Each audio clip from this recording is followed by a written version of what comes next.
Hello everyone, welcome to R2N education. जैसे कि हमने CTET 2020 के लिए एक सीरीज स्टार्ट किया था, मिशन CTET 2020, और इसमें हमने लास्ट क्लास के अंदर में मैथमेटिक्स पेडागॉजी, जो CTET का एक सब्जेक्ट है जो 15 मार्क्स के लिए रहता है, उसको स्टार्ट किया था। और उसका हमने फर्स्ट वीडियो के अंदर में जो है मैथमेटिक्स पेडागॉजी का फर्स्ट टॉपिक क्लियर किया था, जो कि था आपका नेचर ऑफ मैथमेटिक्स। इस वीडियो में हम इसका कंटिन्यू में जो सेकंड टॉपिक है, logical thinking, understanding children's thinking and reasoning pattern, इसको डिस्कस करेंगे। और साथ ही इससे रिलेटेड जो अब तक CTET 2011 से 2019 तक एग्जाम्स के आए हुए क्वेश्चंस है, उसको भी डिस्कस करेंगे। तो इस वीडियो के अंदर हमको डिस्कस करना है कि जो फर्स्ट टू फिफ्थ स्टैंडर्ड के बच्चे हैं वो किस तरीके का लॉजिकल थिंकिंग वो अडॉप्ट करते हैं, उनका अंडरस्टैंडिंग किस लेवल का रहता है, और किस तरीके से वो रीजनिंग करते हैं डिफरेंट पैटर्न्स को। तो ये एक बहुत बेसिक और बहुत फंडामेंटल कंसेप्ट है कि ये अंडरस्टैंडिंग से, रीजनिंग से डिपेंड है बच्चों का। तो चलिए स्टार्ट करते हैं। ये हमारा R2N एजुकेशन का सोशल नेटवर्किंग साइट्स का लिंक है। फेसबुक पेज हमारा R2N एजुकेशन है, इसको आप लाइक करिए। यूट्यूब चैनल R2N एजुकेशन हमारा, टेलीग्राम चैनल है R2N एजुकेशन। इससे रिलेटेड जो भी PPT और PDF वगैरह आपको उस पर शेयर किया जाएगा। अगर आपको वीडियो पसंद आए तो प्लीज़ इसे लाइक कीजिए, शेयर कीजिए और चैनल को सब्सक्राइब कर दीजिए, और उसके साथ में जो बेल आइकन है उसे प्रेस कर दीजिए, ताकि जब भी मैं कोई नया वीडियो आपको अपलोड करूं तो तुरंत उसको आपका नोटिफिकेशन पहुंच जाए। ठीक है, इसको हम स्टार्ट करते हैं।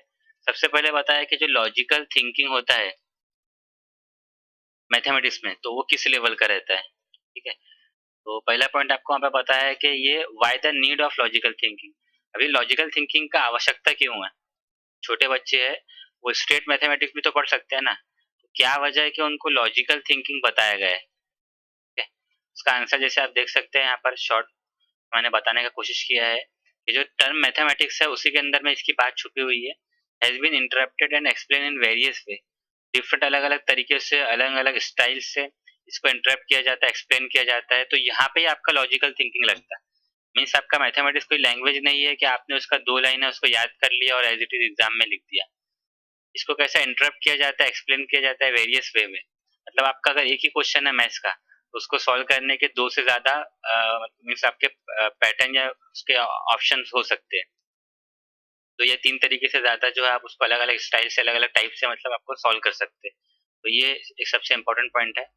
नेक्स्ट पॉइंट आपका बताया कि mathematics deals with the quantitative fact. ठीक है, आपका एक क्वांटिटी रिलेटेड फैक्ट रहता है एंड रिलेशनशिप, और उसी के साथ में जो डिफरेंट क्वांटिटी के रिलेशनशिप है, ठीक है, जिसके साथ में मीन्स उसका एक कॉम्बिनेशन बना हुआ है as well as with problems, और प्रॉब्लम्स के साथ में उसका किस तरीके से रिलेशनशिप है उसको हम इसमें देखते हैं। यहाँ पर क्वांटिटेटिव फैक्ट जो है ये बहुत इंपॉर्टेंट पॉइंट है। मीन्स आपका क्वांटिटी जो है, मैथमेटिकल क्वांटिटी जो अलग अलग इसके अलग अलग मीन्स आपके जो चैप्टर में आप देखते होंगे किस तरीके से वो क्वांटिटेटिव फैक्ट है और उनका रिलेशनशिप बताया गया है प्रॉब्लम्स के साथ में।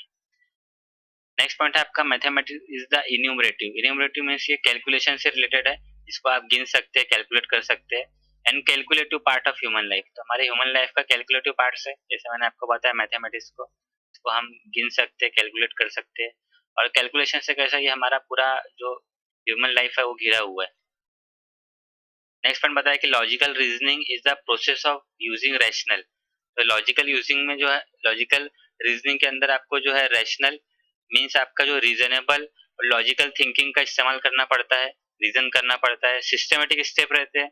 ऐसे ही मतलब हवा में कोई स्टेप नहीं रहता जो मैथ्स के कैलकुलेशन रहते हैं, बेस्ड ऑन मैथमेटिकल प्रोसीजर, और एक उसका एक स्टैंडर्ड प्रोसीजर रहता है। ठीक है, एक स्टैंडर्ड प्रोसीजर आपको फॉलो करना पड़ेगा to arrive at a conclusion about a problem. कोई भी प्रॉब्लम का अगर आपको एक कंक्लूजन, एक नतीजा लेके आने का है, ठीक है, तो आपको ये सब चीजों को फॉलो करना पड़ेगा, और ये खुद अपने आप में ही लॉजिकल है। ठीक है, खुद ही एक लॉजिकल रीजनिंग है। तो इस तरीके से स्टेप बाय स्टेप जाएंगे तभी जाके आप जो है मैथमेटिक्स के ऑब्जेक्टिव को अचीव कर सकते हैं। मीन्स आपका जो लॉजिक है यहाँ पर वो उसी के साथ में जुड़ा हुआ है। नेक्स्ट पॉइंट है, यहाँ पे कुछ डेफिनेशन बताया गया है मैथमेटिक्स का। इसके अंदर में भी हम चेक कर सकते हैं कि किस तरीके से जो है मैथमेटिकल रीजनिंग और किस तरीके से उसके लॉजिक उसके अकॉर्डिंग बताए गए हैं। यहाँ पे आपका पहला डेफिनेशन है अकॉर्डिंग टू लॉकी।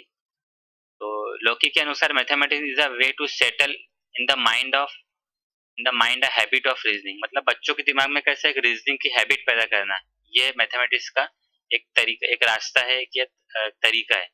ठीक है, तो ये भी एक अच्छा डेफिनेशन बताया मैं इसको इलॉबरेट करते हुए, बच्चों के दिमाग में रीजनिंग का हैबिट पैदा करना है, क्योंकि अगर उसमें रीजनिंग का हैबिट पैदा रहेगा तभी वो क्वेश्चन के लिए सोच सकते हो, उसका ऑल्टरनेटिव क्या होगा, उसका सॉल्यूशन क्या होगा। ठीक है, उसके बारे में सोच सकते हैं, तो हैबिट यहाँ पे बहुत इंपॉर्टेंट पॉइंट बताया लॉकी ने।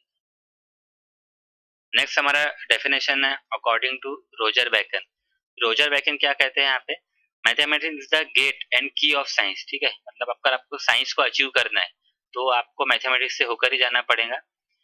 और उसके साथ में उसको कंटिन्यू करते हैं कि neglect of mathematics work injury to all knowledge, यानी अगर आप मैथमेटिकल वर्क को वहाँ पर निग्लेक्ट कर देते हैं, ठीक है, साइंटिफिक प्रोसीजर में अगर आपको जाने का है और मैथ्स को ही आप निग्लेक्ट कर देते हैं, तो कैसा आपका जो दूसरे जो नॉलेज है वहाँ पे इंजुरी होगा।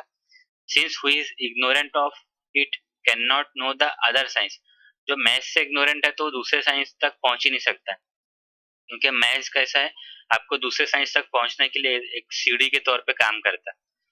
और द थिंग्स ऑफ वर्ल्ड, और दुनिया की जो दूसरी चीजें हैं वहां तक भी वो जो इंसान है वो पहुंच नहीं सकता अगर वो मैथ्स को निगलेक्ट कर रखा है, क्योंकि कहीं ना कहीं जो है उसको मैथ्स के साथ में मतलब उसको फेस करना ही पड़ेगा।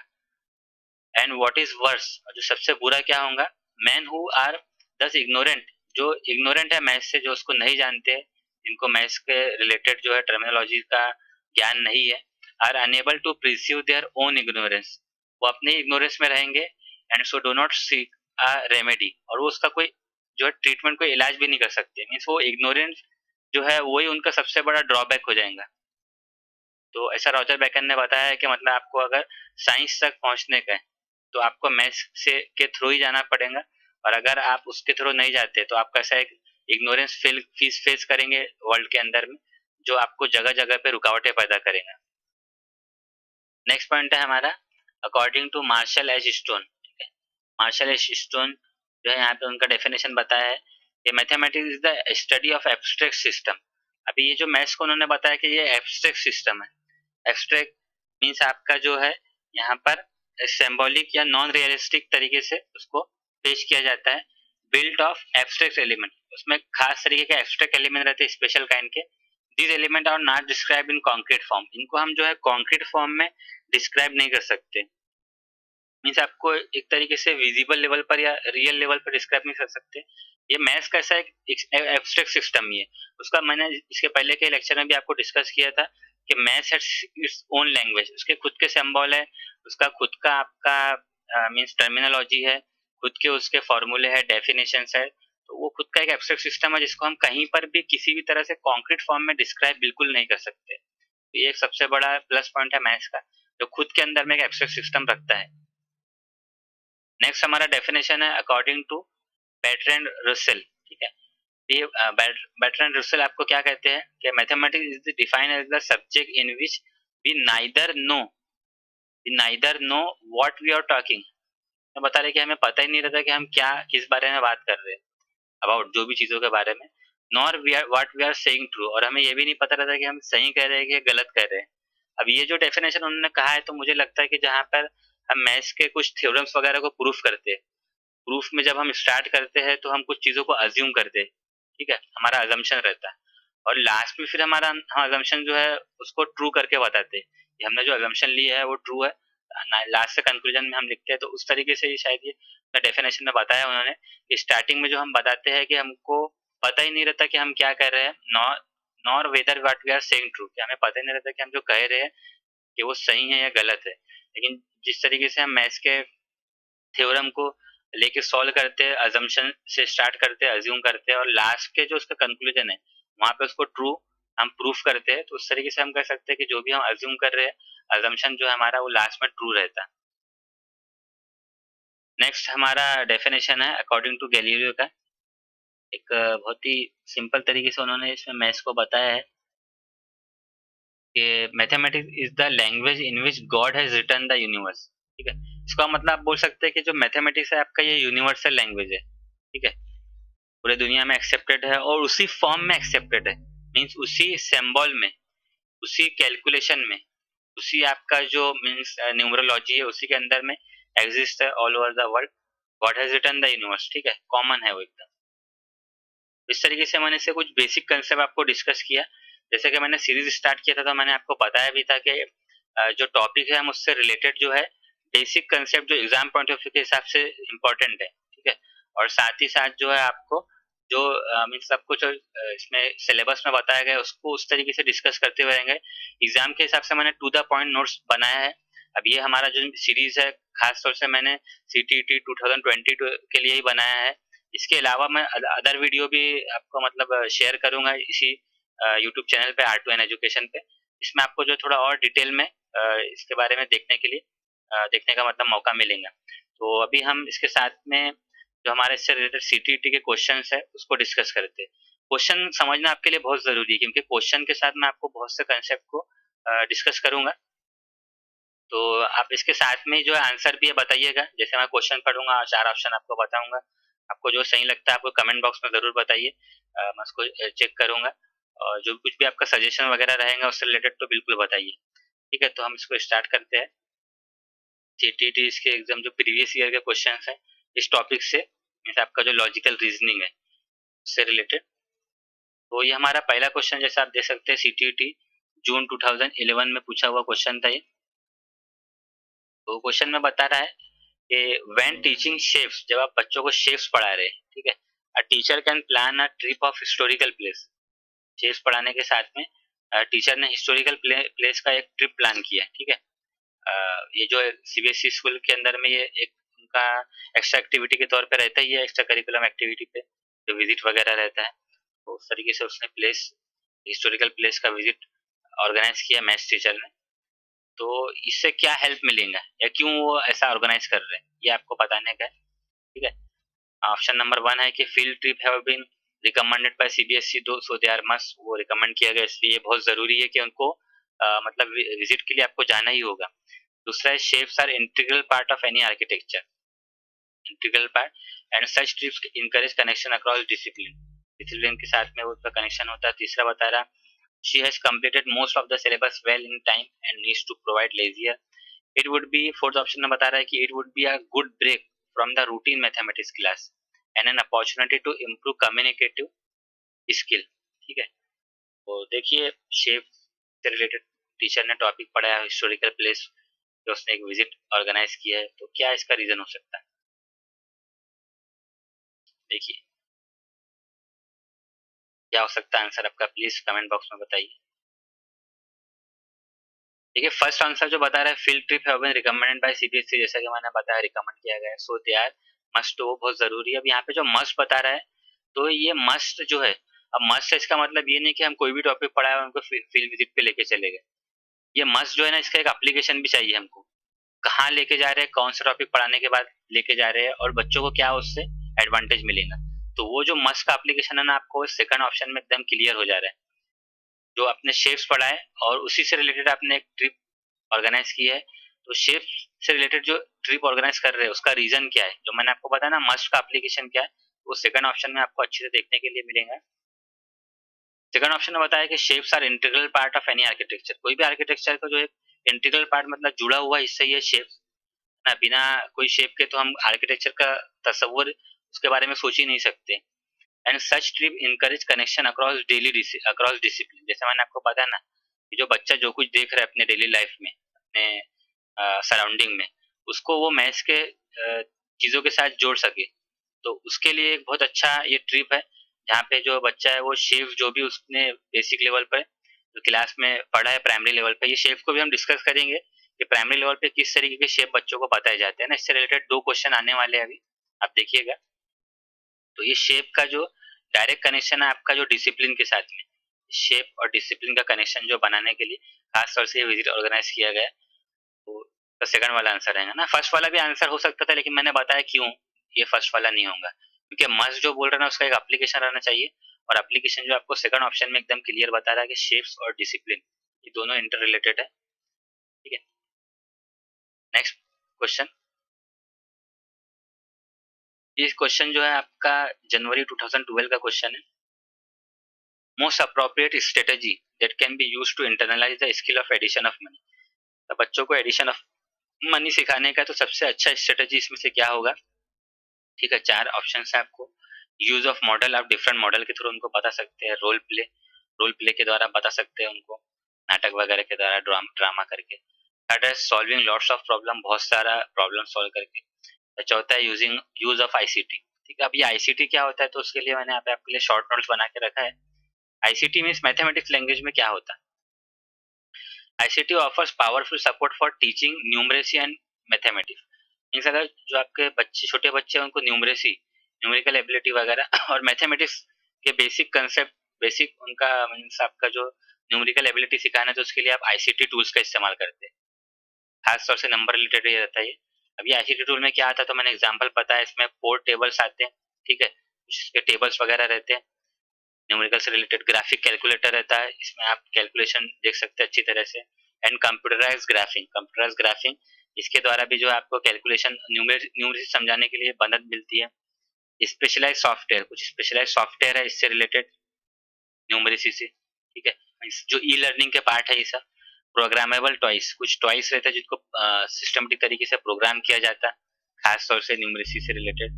और फ्लोर रोबोट्स, ठीक है, फ्लोर रोबोट्स जो है ये भी न्यूमेरिकल एबिलिटी से रिलेटेड टीचिंग के लिए इस्तेमाल होता है। Spreadsheet and database, different spreadsheet आपने एमएस एक्सेल में भी देखा होगा, जो डिफरेंट, आप स्प्रेडशीट के द्वारा किस तरीके से कैलकुलेशन वगैरह को मैनेज कर सकते हैं डाटाबेस के द्वारा। तो ये आईसीटी में से आपका एक पावर, एक तरीके का सपोर्ट है, एक तरीके का टूल है, जो आपको मैथ्स के अंदर में न्यूमरेसी के लिए आप इसको इस्तेमाल कर सकते हो, स्ट्रेटेजी को, इस टूल को। तो अब क्वेश्चन को देखिए आप, कौन सा ऑप्शन हो सकता है इसमें। आपको एडिशन ऑफ मनी सिखाना है, तो एडिशन ऑफ मनी के लिए इतना सारा जो आप बता रहे जा रहा है, कैलकुलेटर है आपका, जो स्प्रेडशीट है वगैरह, सिर्फ एडिशन ऑफ मनी के लिए ये सब चीज़ों का इस्तेमाल जो है सही नहीं है। फोर्थ ऑप्शन तो नहीं होगा। ये देखिए आप, और सॉल्विंग लॉट्स ऑफ प्रॉब्लम, तो ये भी बिल्कुल नहीं हो सकता, क्योंकि इतने खूब सारा प्रॉब्लम सॉल्व करेंगे तो आप जो बेसिक मीन्स आपका ये जो जनरल लाइफ से रिलेटेड चीज़ है, addition of money, problem solve करके नहीं सिखा सकते ना। मनी कैसा है आपका, मनी आपका डेली लाइफ से रिलेटेड चीज़ है। ठीक है, अब उससे आप प्रॉब्लम कैसे सॉल्व करेंगे? वो तो आपके लाइफ में हमेशा अलग-अलग सिचुएशन आएगा ना एडिशन ऑफ मनी का। कभी दुकानदार के पास, कभी आपको ही पैसा जमा करना है अपने छोटे बहन का मतलब बच्चे के लिए। तो इसका 2 ऑप्शन हो सकता है, use of model and role play. तो यूज़ ऑफ मॉडल भी कर सकते हैं, लेकिन सबसे बेस्ट जो तरीका होगा ये रोल प्ले। रोल प्ले के द्वारा जो है आप बिल्कुल डेली लाइफ सिचुएशन को फेस कर सकते हैं बच्चों के सामने। ठीक है, उनको फ़ील करा सकते हैं रोल प्ले के द्वारा। ठीक है, इसके अंदर आप कर सकते हैं कि आपने किसी बच्चे को जो है एक बनिया बना दिया, और कुछ बच्चे उनके पास में मीन्स कुछ सामान वगैरह परचेज़ करने के लिए गए। ठीक है, और वहाँ पे आप एडिशन ऑफ मनी के बारे में बता रहे हैं, या आप बता रहे हैं कि आपके पास ₹200 है, और आपके बड़े भाई ने आपको इतना पैसा दिया, आपके मम्मी ने इतना पैसा दिया कोई फेस्टिवल पे, किस तरीके से वो एडिशन हुआ। ठीक है, मतलब रोल प्ले एक ऐसा माध्यम है जिसमें बच्चा जो है डेली लाइफ के साथ में जुड़ के एडिशन ऑफ मनी को सीख सकता है, क्योंकि एडिशन ऑफ मनी वो जो है आपका डेली लाइफ का ही पार्ट है। ठीक है, अभी पैसे जो है हम हमेशा प्रॉब्लम्स में थोड़ी जमा करते रहेंगे, क्वेश्चन में थोड़ा जमा करते रहेंगे। पैसे तो आप रियल लाइफ में देखते हैं ना, जो आपके मतलब बच्चे के जो मम्मी-पापा देते हैं, जो और कोई उनको देता है। एडिशन ऑफ मनी के लिए आप रोल प्ले के द्वारा उनको बताएँगे, तो ये उनके लिए बहुत अच्छा पॉइंट रहेगा, बहुत अच्छा तरीके से वो सीख सकते हैं। सेकंड ऑप्शन है इसका। नेक्स्ट क्वेश्चन पे चलते हैं। ये क्वेश्चन आपको जनवरी 2012 में पूछा गया था। तो जैसा कि आप स्क्रीन पे देख सकते हैं क्वेश्चन, इसमें बता रहा है कि a teacher used the following riddles in the class while developing the concept of base 10। अब एक टीचर क्या कर रहा है, रिडल्स उसने बताया बच्चों को। किस वक़्त बताया? जब वो कांसेप्ट को डेवलप कर रहा है, ध्यान दीजिए यहाँ पे ना, कांसेप्ट को इंट्रोड्यूस नहीं कर रहा है, डेवलप कर रहा है। इंट्रोड्यूस तो कर चुका है पहले, अब वो टीचर चाहता है कि ये कांसेप्ट से बच्चे बहुत अच्छी तरह से फ़ैमिलियर हो जाएँ, तो वो डेवलप कर रहे हैं ना। आप क्वेश्चन हमेशा अच्छी तरीके से पढ़िएगा एग्ज़ाम में। कुछ स्टूडेंट रहते हैं जो सिर्फ़ क्वेश्चन पढ़ते हैं, उनको समझ में आ गया, मस स्कैनिंग कर ली कि क्या पूछ रहा है, डायरेक्ट ऑप्शन ढूँढते हैं, आगे बढ़ जाते हैं। तो इतना भी कम समय नहीं रहता आपके पास एग्ज़ाम में कि आप सिर्फ़ स्कैनिंग ही कर रहे हैं और डायरेक्ट आगे बढ़ते जा रहे हैं। इतना समय तो रहता है ना आपके पास, से क्वेश्चन आप पढ़ रहे हैं, उसका आप जो मीन्स आपका क्वेश्चन में जो कहा जा रहा है उसको समझ रहे हैं, उसके अकॉर्डिंग आप फिर ऑप्शन सेलेक्ट कर रहे हैं। अब क्वेश्चन को किस तरीके से पढ़ना, जो पैटर्न्स को किस तरीके से पहचाना, तो वो मैं इस वीडियो में डिस्कस कर रहा हूँ, तो आप इसको बहुत ध्यान से समझिए। और जब आप इसका फिर एक बार रिवीजन करेंगे, आप 2 से 3 बार रिवीजन करिए, जितना आपको समय लगता है, जितनी बार लगता है वीडियो को आप रिवीजन करिए, तो आपको जो है कंसेप्ट से रिलेटेड और अच्छे से क्लियर होंगे। ठीक है, एक बार और देखते हैं क्वेश्चन में क्या बताया। Teacher uses the following riddle in the class while developing the concept of base 10। Teacher ने एक तरीके का रिडल यूज किया किस वक्त, developing the concept of base 10, जब वो बेस 10 बच्चों को सिखा रहा है, दहाई जिसको हम बोलते हैं, एंड प्लेस वैल्यू। और जो प्लेस वैल्यू रहता है, कोई डिजिट का, कोई न्यूमरल का, वो बताते समय ये दो चीज का वो बता रहा है, एक तो बेस 10 बता रहा है और प्लेस वैल्यू बता रहा है। और रिडल क्या उसने यूज किया, I am less than 8 tens. ठीक है, मैं 8 टेंस से कम हूँ, 8 टेंस से कम है आपका ये। ठीक है, लेस देन है ना, ये लेस देन का सिंबल है। एंड 4 वंस, और 4 वंस से भी वो कम है, ठीक है, आपका जो 4 वंस से भी वो कम है, 4 ones. The objective of this activity is to, अभी ऑब्जेक्टिव का मीनिंग क्या है, ये रिडल इस्तेमाल कर रहे हो कि I am less than 8 tens and 4 ones, 8 tens से कम है एंड 4 वंस से कम है वो। तो इस एक्टिविटी का मीन्स क्या है, यहाँ पे आपको दो कंसेप्ट सिखा रहा है ना वो, बेस 10 भी सिखा दे रहा है, ठीक है, बेस 10 भी आ जा रहा है इसके अंदर में, और प्लेस वैल्यू भी बता दे रहा है। तो ऑप्शन को देखते हैं। फर्स्ट में बता रहा है कि have some fun in class and to break monotony, fun provide करना चाहता है, जो मोनोटोनी जो कंटिन्यूस ही चल रहा है, उसने इंट्रोडक्शन से स्टार्ट किया था, तो थोड़ा एक ब्रेक देना चाहता है टीचर। सेकंड बता रहा है री enforce the concept of base 10 and place value, जो भी उसने बेस 10 और प्लेस वैल्यू का जो कंसेप्ट सिखाया था, उसको वो री इन्फोर्स, मतलब उसको और अच्छी तरीके से ये बोल सकते हैं कि बच्चों के माइंड में बिठा देना चाहता है, वो पक्का कर देना चाहता है। जो समेटिव असेसमेंट, वो समेटिव असेसमेंट का प्लानिंग कर रहा है, तो ये तो बिल्कुल नहीं होगा, इतने कम टाइम में, इतने कम कंसेप्ट के साथ आप समेटिव असेसमेंट का प्लानिंग नहीं कर सकते। तो होता है इंट्रोड्यूस द कंसेप्ट, जैसा मैंने बताया कि हम इंट्रोड्यूस नहीं कर रहे, डेवलप कर रहे, ये पॉइंट भी नहीं होगा। हमारे पास दो ही ऑप्शन है, फर्स्ट और सेकंड वाला। तो fun in class and break monotony, fun in class अब ये है, जो कोई मैथ्स का कोई बड़ा एक्टिविटी नहीं है कि इसमें बच्चों को फन वगैरह होगा, ये इसका सेकंड आंसर एकदम करेक्ट है। वो जो आपका बेस 10 और प्लेस वैल्यू का जो कंसेप्ट है, ठीक है, प्लेस वैल्यू रहता है और जो बेस 10 रहता है, उसका कंसेप्ट जो है आपको माइंड में वो अच्छी तरीके से जो है टीचर वो आपको मीन्स प्रोवाइड करना चाहता है, अच्छी तरीके से आपके माइंड में बिठाना चाहता है कि बेस 10 जो है वो क्या रहता है और प्लेस वैल्यू क्या रहता है, उसी के लिए उसने ये रिडल इस्तेमाल किया है। 8 टेंस यहाँ पे आपका बेस 10 आ गया, एंड 4 वंस प्लेस वैल्यू भी आ गया कि कहाँ पे वो जो नंबर रहेगा वो किसके बीच में मैनेज करेगा। ठीक है, नेक्स्ट क्वेश्चन हमारा, ये नवंबर 2012 का क्वेश्चन है। इस क्वेश्चन में बता रहा है आपका, ये Pradeep was shown a broken ruler, Pradeep को जो है ना एक ब्रोकन रूलर दिखाया गया। ब्रोकन रूलर आपने देखे होंगे, आपका जो स्केल रहता है नॉर्मली रूलर, वो 15 सेंटीमीटर का रहता है। अभी जो छोटे बच्चे अक्सर वो बहुत ज्यादा इसका रफ यूज करते हैं, तो उनका वो रूलर स्केल वगैरह टूट जाता है। तो वैसे ही प्रदीप का भी जो है ना रूलर टूट गया, जो मीन्स आपका 1 सेंटीमीटर से स्टार्ट होता, वहां से वो थोड़ा टूट गया। And ask where is 5 centimetre on the ruler, और प्रदीप को बता रहे कि जो आपका टूटा हुआ रूलर है ना, उस पर आप 5 सेंटीमीटर बताइए। देखिए, अगर वो रूलर बराबर रहता तो प्रदीप बराबर 5 पे उसको टिक करता, 5 सेंटीमीटर वो एक्यूरेट हो जाता है। लेकिन यहाँ पे जो रूलर है वो आपका सामने से थोड़ा टूटा हुआ है। तो लेकिन प्रदीप को ये पता नहीं है, कैलकुलेशन उसको अच्छी तरीके से जानता नहीं है, वो इस तरीके से डिस्टेंस कैलकुलेशन होता है, और उसके माइंड में सिर्फ इतना बचा है कि ये 5 है तो आपका 5 सेंटीमीटर होगा, 6 है तो 6 सेंटीमीटर होगा। इसी के अकॉर्डिंग वो क्या कर रहा है, वो he picked up the ruler, उसने रूलर उठाया and pointed at the mark of 5 centimetre on the ruler, और जो आपका रूलर था उसमें 5 सेंटीमीटर पे मार्क कर दिया। ठीक है, मैं आपको थोड़ा डायग्राम के थोड़ा बताता हूँ, इसमें डायग्राम बना हुआ था क्वेश्चन में। इसे इस तरीके से कुछ उसका रूलर होगा। अभी 1 सेंटीमीटर का तो यहाँ से कटा हुआ है, ये 2 सेंटीमीटर से चालू हो रहा है। ठीक है, 2 के बाद फिर 3 होगा, फिर 4 सेंटीमीटर होगा, 4 सेंटीमीटर, उसके बाद फिर आपका 5 सेंटीमीटर होगा, और अप टू 6 7 सेंटीमीटर, 15 सेंटीमीटर तक रहता ही है। तो इस तरीके से है। अभी प्रदीप के दिमाग में बस इतना बात था कि जब 5 सेंटीमीटर टीचर बोले तो अपने को ये 5 पे जाना है, 4 सेंटीमीटर टीचर बोले तो 4 पे जाना है। अब वो यहाँ पे ये नहीं देख रहा कि जो डिस्टेंस रहता वो किस तरीके से कैलकुलेट करते, मीन्स वो स्केल के अंदर में डिस्टेंस को नहीं, सिर्फ पॉइंट को ही जानता है। तो उसने उसके अकॉर्डिंग यही किया, he picked up the ruler and pointed at the mark of 5 centimetre on the ruler. 5 centimetre पे उसने मार्क कर दिया कि सर ये आपका 5 सेंटीमीटर हो गया ना। यहाँ से तो हम गिन नहीं सकते, तो टूटा हुआ है। हिज आंसर इज, अब इसका आंसर क्या होगा? अब देख के लग रहा है कि आंसर तो टोटली गलत होगा ना, क्योंकि आप कैसे 5 सेंटीमीटर मार्क करेंगे? यहाँ से टूटा हुआ है तो आपको 2 से ही लेना पड़ेगा अगर आप डिस्टेंस मेजर करना चाहते हैं।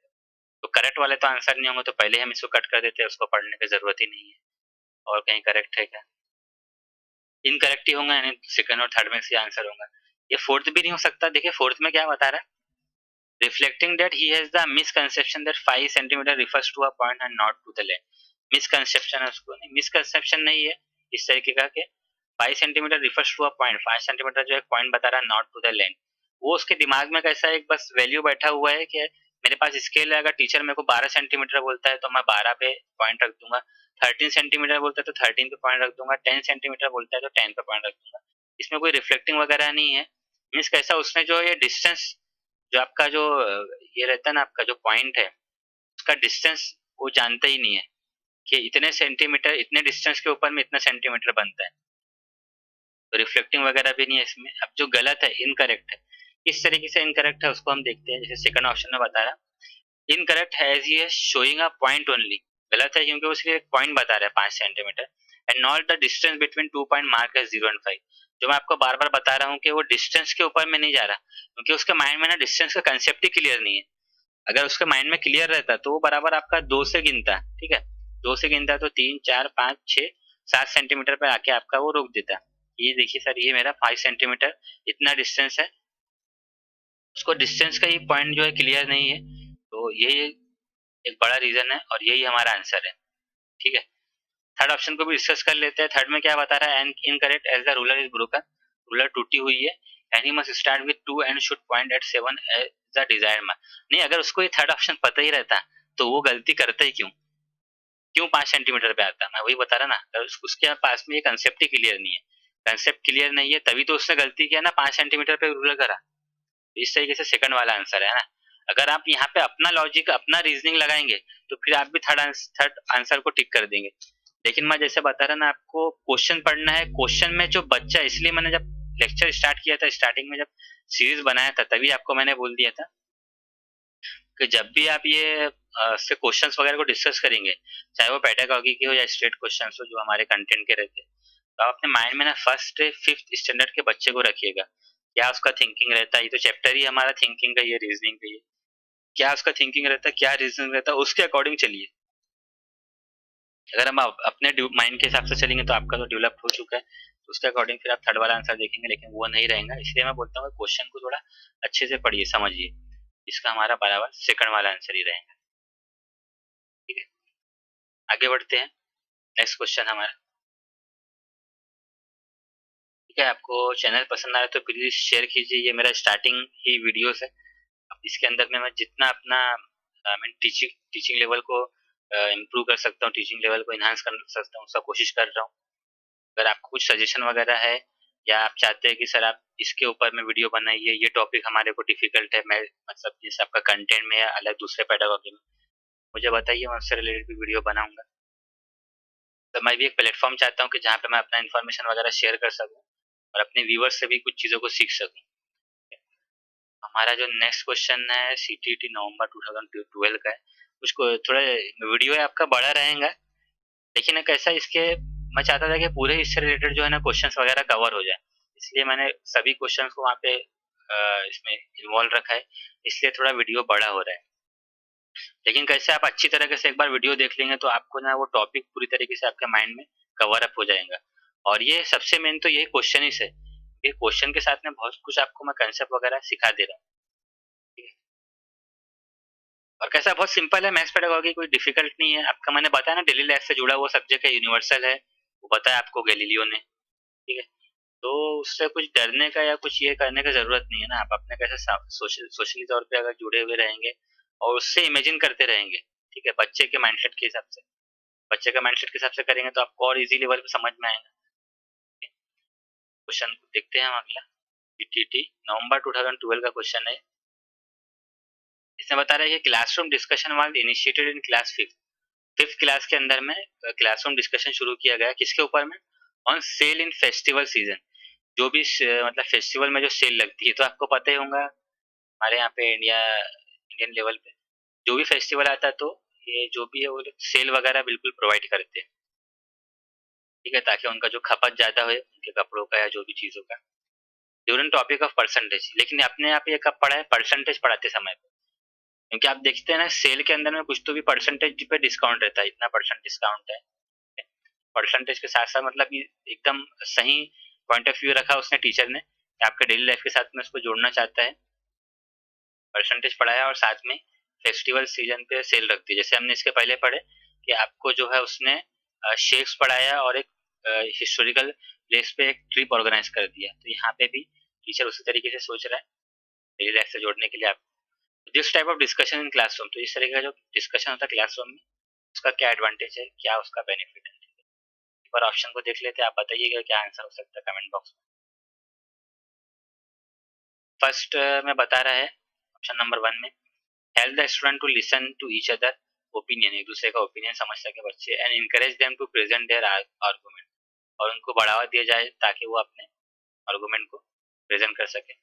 सेकंड में बता रहा मस्ट बी अवॉइडेड, इसको अवॉइड करना चाहिए as it is raises the noise level, इनके इससे कैसा होता है क्लास का नॉइज लेवल बढ़ जाता है ना, बच्चे डिस्कस करेंगे तो आवाज तो बढ़ेंगी of class and disturb other, दूसरे क्लास वाले दूसरे जो आपके कलीग है, दूसरे टीचर्स है, दूसरे सेक्शन है वो डिस्टर्ब होंगे।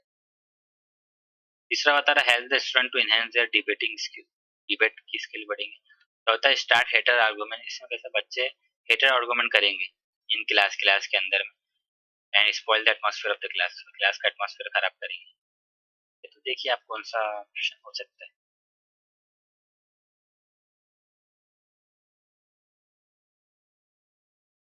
एकदम सिंपल क्वेश्चन है, बेसिक लेवल का। फेस्टिवल में आपने भी देखे होंगे सेल जो रहता है, सेल में हम लोग कपड़े भी खरीदते हैं कम डिस्काउंट वगैरह देख के। वैसे तो वो लोग अपना प्रॉफिट कवर अप कर ही लेते हैं, डिस्काउंट वगैरह तो आपको ही पता होगा, एक सिर्फ नाम का ही रहता है। ठीक है, तो देखते हैं ऑप्शंस को। फर्स्ट में बता रहा है कि help the student to listen their each other opinion, तो ये बात एकदम सही है, एक दूसरे का ओपिनियन भी सुनते हैं बच्चे कि किस फेस्टिवल पे कितना परसेंट का सेल रहना चाहिए, कितने परसेंट का मतलब डिस्काउंट आपको ये दिया जाना चाहिए, कौन से फेस्टिवल में कितना डिस्काउंट दिया जाना चाहिए, and encourage them to present their argument, और वहाँ बच्चे कैसे अपना आर्गुमेंट भी कर सकते हैं कि नहीं अभी हमारा दिवाली का फेस्टिवल आ रहा है तो उसके अंदर में हमको कपड़ों पे इतना इतना डिस्काउंट मिलना चाहिए, 10%, 20% का, 25% का, ठीक है। या आपका कोई दूसरा त्योहार आ रहा है, जैसे आपका जो भी समझ के चलिए ईद वगैरह आ रहा है, तो उसमें भी आप कपड़ा वगैरह ज़्यादा लेते हैं तो उसपे भी आपको कपड़ों पे इतना डिस्काउंट मिलना चाहिए, ठीक है। उसमें आप बच्चों से ये भी पूछ सकते हैं कि आपने कभी डिस्काउंट पे कपड़े खरीदे हैं क्या? आपके कोई त्योहार के ऊपर में, कोई फेस्टिवल के ऊपर। तो वहाँ बच्चे कैसे अपना आर्गुमेंट भी शेयर करेंगे और यहाँ पे बच्चों के ओपिनियन जानने के लिए भी मौका मिलेगा कि नहीं बोले ईद के अंदर में तो इतना आपका मतलब डिस्काउंट आता ही है, कि दिवाली में तो इतना डिस्काउंट आता ही है, तो हम भी इस समय पर ही कपड़े खरीदेंगे क्योंकि हमको इसमें बेनिफिट मिलेगा। ठीक है, इस तरीके से मतलब बच्चा जो है ना मैथ्स को डेली लाइफ के साथ बिल्कुल अच्छी तरह से जोड़ देगा। फर्स्ट ही हमारा आंसर है, बाकी सब आंसर इररिलेवेंट है, बाकी ऑप्शन जो है। जैसे सेकंड बता रहा है कि नॉइज लेवल ठीक है वो तो होगा, लेकिन आपको कैसा टीचर के तौर पे कंट्रोल रखना है क्लास के अंदर कि वो जो नॉइज लेवल है वो ज्यादा मतलब कैसा वो शोर शराबे वाला नॉइज लेवल नहीं रहेगा, वो डिस्कशन टाइप का रहेगा ना, मछली बाजार वाला नहीं रहेगा, जैसे मच्छी बाजार में हम चिल्ला रहे उस तरीके के चिल्लाने आपको नहीं करने का, आपको कंट्रोल रखना है बच्चों पर। तीसरा बता रहा है कि डिबेटिंग स्किल, अभी डिबेटिंग स्किल का हमारे लैंग्वेज से क्लास थोड़ी है कि बच्चे डिबेट करेंगे कि नहीं ईद पे मेरे को 10% होना, दूसरा बोल रहा नहीं दिवाली पे 10% होना, उसमें डिबेट वाली लैंग्वेज से क्लास थोड़ी है हमारा, या कोई ऐसा टॉपिक थोड़ी है कि जिसपे हमको डिबेट कर रहे हैं। ये तो सभी के लिए कॉमन टॉपिक है ना, फेस्टिवल तो हमारे इंडिया में इतने सारे आते हैं, अगर उस पर सेल अगर मिल रही है तो सभी के लिए अच्छा है, उसमें डिबेट करने वाली क्या बात है। ईद पे भी खरीदिए कपड़े, आप दिवाली में भी खरीदिए, ठीक है, दूसरों को भी दिलाइए ना, डिबेट वाला तो कोई बात नहीं है। चौथा पॉइंट जो बता रहा है हेटेड आर्गुमेंट, ये भी मैं बता रहा है हेटेड आर्गुमेंट किस तरीके से आएगा इसमें, फेस्टिवल है तो उसपे तो सेल रहेंगे ही ना, उसमें तो कोई सवाल ही पैदा नहीं होता हेटेड आर्गुमेंट का। तो ये सब कुछ ऑप्शन बिल्कुल इरेलीवेंट रहता है, आप पढ़ते तो कभी हंसी भी आती है उस पर। तो आगे बढ़ते हैं, हमारा नेक्स्ट क्वेश्चन जो है, देखिए ये जो है आपके विजुअल रिप्रेजेंटेशन से रिलेटेड एक अच्छा क्वेश्चन है, थिंकिंग से भी, जुलाई 2013 का क्वेश्चन है। क्वेश्चन में बता रहा है कि following are an array diagram, ये जो है ना एरे डायग्राम है यूजिंग बिंदीस। अब ये एरे डायग्राम कैसे बनाया उसने, बिंदीस के द्वारा बनाया। और किस लिए बनाया, रिप्रेजेंट 15, 15 को रिप्रेजेंट करने के लिए उसने ये एरे डायग्राम बनाया, ठीक है, ऐसा बिंदी के द्वारा। ये बिंदी के अलावा अगर आप कोई, आपके पास में कोई और ऐसा सर्कुलर ऑब्जेक्ट है तो उसके द्वारा भी आप बना सकते हैं, ठीक है, एरे डायग्राम है। अच्छे से देख लीजिए, एरे डायग्राम जो है ना 4 अलग अलग तरीके से उसने इसको रिप्रेजेंट किया 15 नंबर को। वो मैं इसलिए बता रहा हूँ कि 4 अलग तरीके से जो रिप्रेजेंट किया गया है ना, कि ये आगे में भी अपने को क्वेश्चन में समझने के लिए आसानी जाएगा क्यों 4 अलग अलग तरीके से उसने रिप्रेजेंट किया। जैसे ये फर्स्ट वाले ही अगर मैं डायग्राम देखूं तो यहाँ पे भी 15 है, लेकिन इसको हम किस तरीके से देखेंगे, 3 5 जा 15, ठीक है, मीन्स आपका मल्टीप्लीकेशन प्रॉपर्टी यहाँ पे आ रही है, 3 5 जा 15। यहाँ पे अगर देखूंगा मैं तो 5 3 जा 15, यहाँ पे मल्टीप्लीकेशन प्रॉपर्टी भी आ रही है। और साथ में ही जो ये नंबर है इसके बारे में भी स्पेसिफाई कर रहा है कि 15 जो है किस तरीके का नंबर है, ठीक है, 15 जो है आपका किस तरीके का नंबर है, सब कंपोजिट नंबर है, प्राइम नंबर है, ऑड नंबर है, इवन नंबर है, इस तरीके का नंबर आपको उसमें समझ में आ ही रहूंगा ना। अभी मैं ऑप्शन बताऊंगा तो आपको अच्छे से क्लियर होगा। दो चीजें तो मल्टीप्लीकेशन आ ही रहा है इसके अंदर में, और आपका नंबर भी बता रहा है ना, कैलकुलेशन जब हम कर रहे हैं 3 5 जा 15 5 3 जा 15, ये 15 पूरा आपका हॉरिजॉन्टल में, 15 पूरा वर्टिकल में ना। तो ये 4 अलग अलग तरीके से उसने एरे डायग्राम बताया है। 15 के लिए 4 ही तरीके के पॉसिबल है। जो दूसरे नंबर रहेंगे उसमें अगर और आपका मल्टीप्लिकेशन फैक्टर रहेगा तो आपका और इसमें डायग्राम बढ़ सकते हैं दूसरे नंबर के लिए, ठीक है। तो देखते हैं आगे में क्या बता रहा है क्वेश्चन में, द वे ऑफ रिप्रेजेंटिंग 15, अब यहाँ पे जो उसने 15 को रिप्रेजेंट किया और एनी अदर नंबर या कोई और भी नंबर को जो रिप्रेजेंट करेगा इन द अबव मैनर, इस तरीके से, can be use to teach the concept. वो कौन सा कंसेप्ट सिखा रहा है आपको, मल्टीप्लिकेशन तो है ही उसमें, मल्टीप्लिकेशन भी किस तरीके का, कॉम्पिटिटिव मल्टीप्लिकेशन है। और आपको जो है ना नंबर का वो जो नंबर है उसका वो आपको टाइप भी बता रहा है कि कौन सा नंबर है, वो कंपोजिट नंबर है, प्राइम नंबर है। क्या मल्टीप्लाई हो ना, फैक्टर बन रहे ना, फैक्टर बन रहे तो आपका कंपोजिट नंबर ही होगा, प्राइम नंबर तो हो नहीं सकता, ठीक है। एरो डायग्राम के अंदर में डिस्कस करते हैं हम इसके ऑप्शंस। ये आपके ऑप्शंस है, फर्स्ट ऑप्शन को देखते हैं। मैंने आपको तो कुछ कंसेप्ट बता दिया, अब एक बार ऑप्शन को मैं पढ़ देता हूँ, आप देखिएगा क्या आंसर हो सकता है। फर्स्ट में बता रहा है कि representation of a number as product of two number, commutative property of multiplication, multiplication identification of prime and composite number. Second में बता रहा है area and commutative property, area वगैरह तो हम कैलकुलेट ही नहीं कर रहे ना, तो ये तो मैं डायरेक्ट ही कट कर दूँ। कम्यूटेटिव प्रॉपर्टी तो एरिया वगैरह का उसमें यूज नहीं। तीसरा commutative property of multiplication identification of prime and composite number, area of rectangle. अरे रेक्टेंगल वगैरह कहाँ आ गया, मैं यहाँ पे आपको रेक्टेंगल थोड़ी बता रहा, तो एरे डायग्राम है ना जो बिंदी के द्वारा बताया मैं।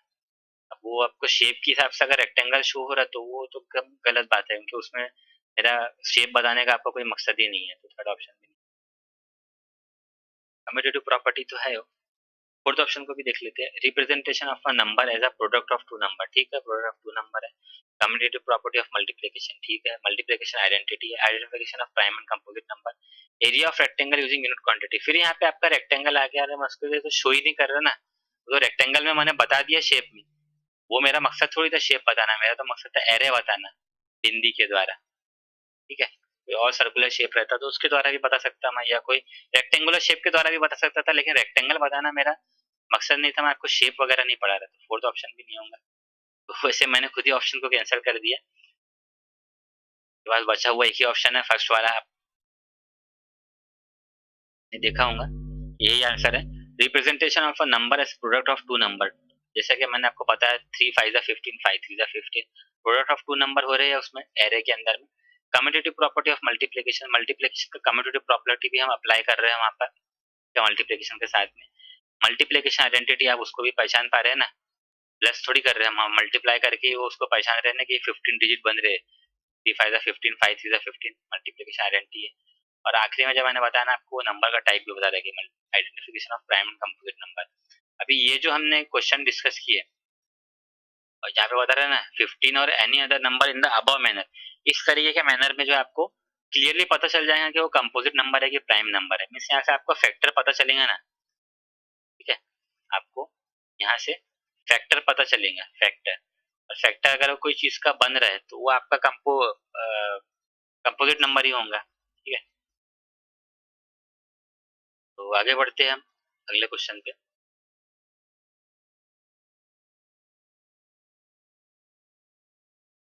कंपोजिट नंबर प्राइम नंबर का एक छोटा सा मैं आपको ये कंसेप्ट बता देता हूँ। कंपोजिट नंबर मतलब प्राइम नंबर कौन सा नंबर होता है? प्राइम नंबर की ये यानी कि वो नंबर है जिसमें उसी का ही टेबल यानी उसी का ही पहाड़ा जाता है और सिर्फ एक का पहाड़ा जाता है। वैसे एक का पहाड़ा तो सभी में ही जाता है नहीं, सिर्फ उसी का ही पहाड़ा जाएगा। सबसे छोटा जो प्राइम नंबर है आपका ये 2 है।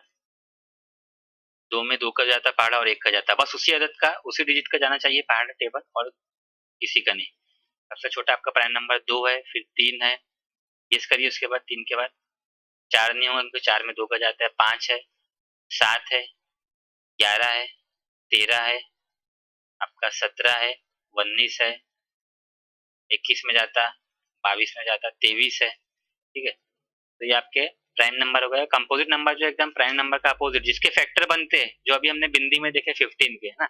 सबसे छोटा आपका प्राइम नंबर कंपोजिट नंबर होगा 4। 4 के बाद में 4 के बाद में 6, 8, 9, 10, 12, गेस करिए उसके बाद 12 के बाद 14, 15। तो इसके अलावा जो है ना मैं कुछ वीडियो है ये बेसिक कंसेप्ट पर भी बनाऊंगा। मैं इसका कोचिंग भी करता हूँ, तो मैंने जैसे स्टूडेंट के मेंटोलॉजी के देखा जब पढ़ाते समय पे, एक ऐसा वो जो बेसिक कंसेप्ट जो उन्होंने डीएड में पढ़े होंगे या बीएड में या और बेसिक लेवल पे पढ़े होंगे तो सब वो भूल गए। तो मैं उससे रिलेटेड भी कुछ ऐसे वीडियो भी बनाऊंगा जहाँ पे आपको जो है ना ये बेसिक कंसेप्ट तो फंडामेंटल तो भी क्लियर हो जाएगा उस वीडियो को देखने के बाद। लेकिन आप एक बात याद रखिएगा, मैं इतने साल से टीचिंग कर रहा हूँ तो किस तरीके से एक रेमेडियल टीचिंग किया जा सकता है तो वो भी मैं आपको बताता हूँ। जैसे मैं उसके वीडियो बनाता हूँ, आप उसको देखते हैं, आपको समझ में आएगा। लेकिन आपके लिए वो बेनिफिट कब रहेगा? जब आप उसको रिवाइज करते रहेंगे। अब हर बार हर चीज के लिए तो मेरा वीडियो बार बार तो नहीं देख सकते ना, इतना एग्जाम है तो बस ये वीडियो देखना है। आप वीडियो देखिए, कंसेप्ट समझिए, ठीक है, एग्जाम तक आप वीडियो देखिए, कोई प्रॉब्लम नहीं है। कंसेप्ट समझिए लेकिन उसका प्रैक्टिस भी करिए। प्रैक्टिस नहीं करेंगे तो कैसा वो आपके लिए लिमिटेड होकर रह जाएगा, ठीक है। नॉलेज को कैसा एक लिमिटेड सोर्स में मत रखिए, उसको एक्सपांड करिए अपने तक, दूसरों तक। चलते अगले क्वेश्चन के ऊपर में। मेंटल मैथ एक्टिविटीज, जो मेंटल मैथ एक्टिविटी रहती है मेंटली लेवल पर, are important because they provide a chance to, ये बहुत इंपॉर्टेंट रहता है क्योंकि इससे किस तरीके का चांस बच्चों को मिलता है मेंटल मैथ एक्टिविटी से। मैं ऑप्शन पढ़ देता हूँ, देखिए क्या इसका आंसर हो सकता है। रीजनिंग अंडरस्टैंडिंग से रिलेटेड क्वेश्चन है ये भी। ऑप्शन 1 में बता रहा है कि develop mental computational procedure. Computational procedure develop होता है as the student try to identify the relationship between number and fast calculation. बच्चे जो है डिफरेंट नंबर में फास्ट कैलकुलेशन के लिए एक रिलेशनशिप, एक पैटर्न को समझने की कोशिश करते हैं, उसको पहचानते हैं। दूसरा है master procedure learn in class using paper pencil. जो भी उन्होंने सीखा है क्लास में पेपर और पेंसिल के द्वारा उसमें मास्टरी हासिल करना चाहते हैं, उसमें कमांड हासिल करना चाहते हैं। तीसरा है master algorithm learn and practice more number of problem in less time. उन्होंने एल्गोरिदम पढ़ा उसको मास्टर करना चाहते हैं, कम समय में ज्यादा प्रैक्टिस करना चाहते हैं। ऑप्शन 4 है develop their speed with accuracy for calculation. अपनी स्पीड को बढ़ाना चाहते हैं एक्यूरेसी के साथ में, है ना, ऐसे ही नहीं, एक्यूरेसी के साथ में फॉर कैलकुलेशन के लिए। And help to improve performance examination, ताकि उनके एग्जामिनेशन में परफॉर्मेंस अच्छा हो सकता है। ये ऑप्शन देखिए आप क्या होगा, ऑप्शन क्या सही आंसर होगा।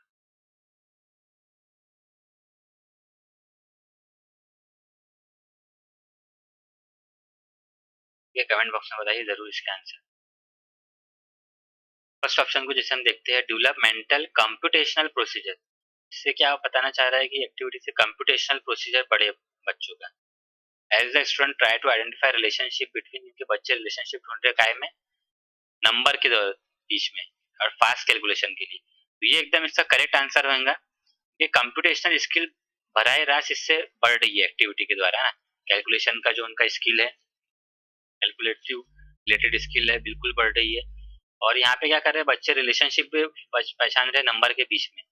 ये रिलेशनशिप पहचानेंगे तो कैसे कैलकुलेशन के लिए उनको आसानी जाएगा ना। ये मल्टीप्लिकेशन इस तरीके से होता है, इसमें प्लस भी होता है, इसमें माइनस भी होता है, ठीक है, इसमें डिवीजन भी होता है। रिलेशनशिप पहचानेंगे नंबर के बीच में, नंबर के अकॉर्डिंग मतलब जो और भी उसकी प्रॉपर्टी है उसको वो जानेंगे तो कैसा वो फास्ट कैलकुलेशन कर पाएंगे।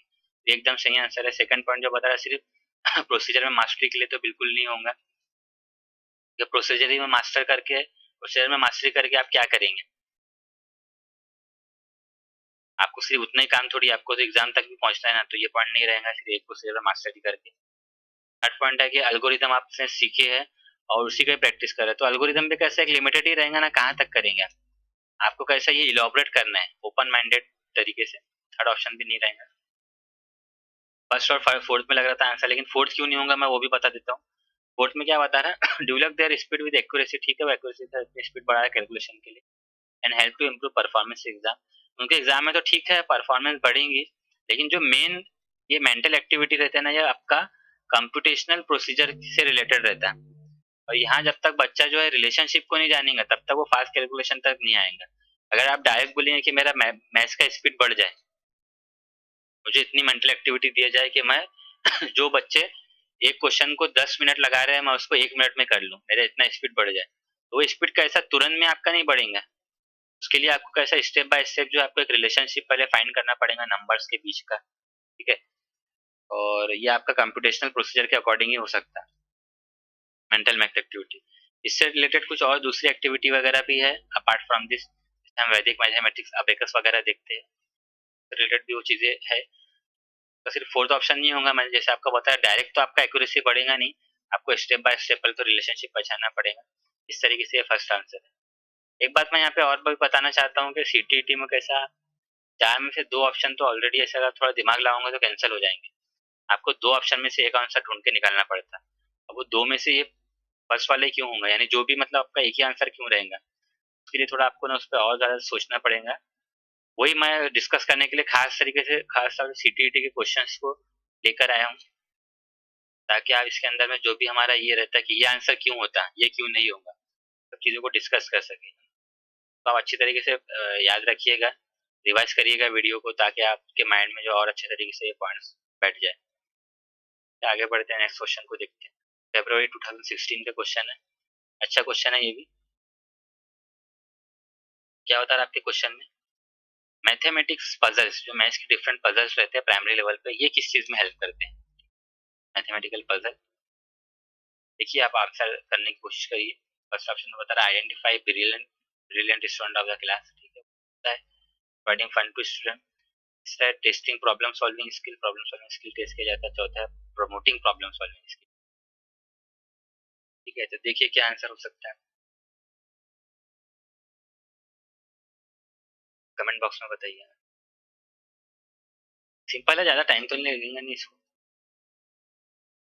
ठीक है। डिस्कस करते हैं ऑप्शंस को।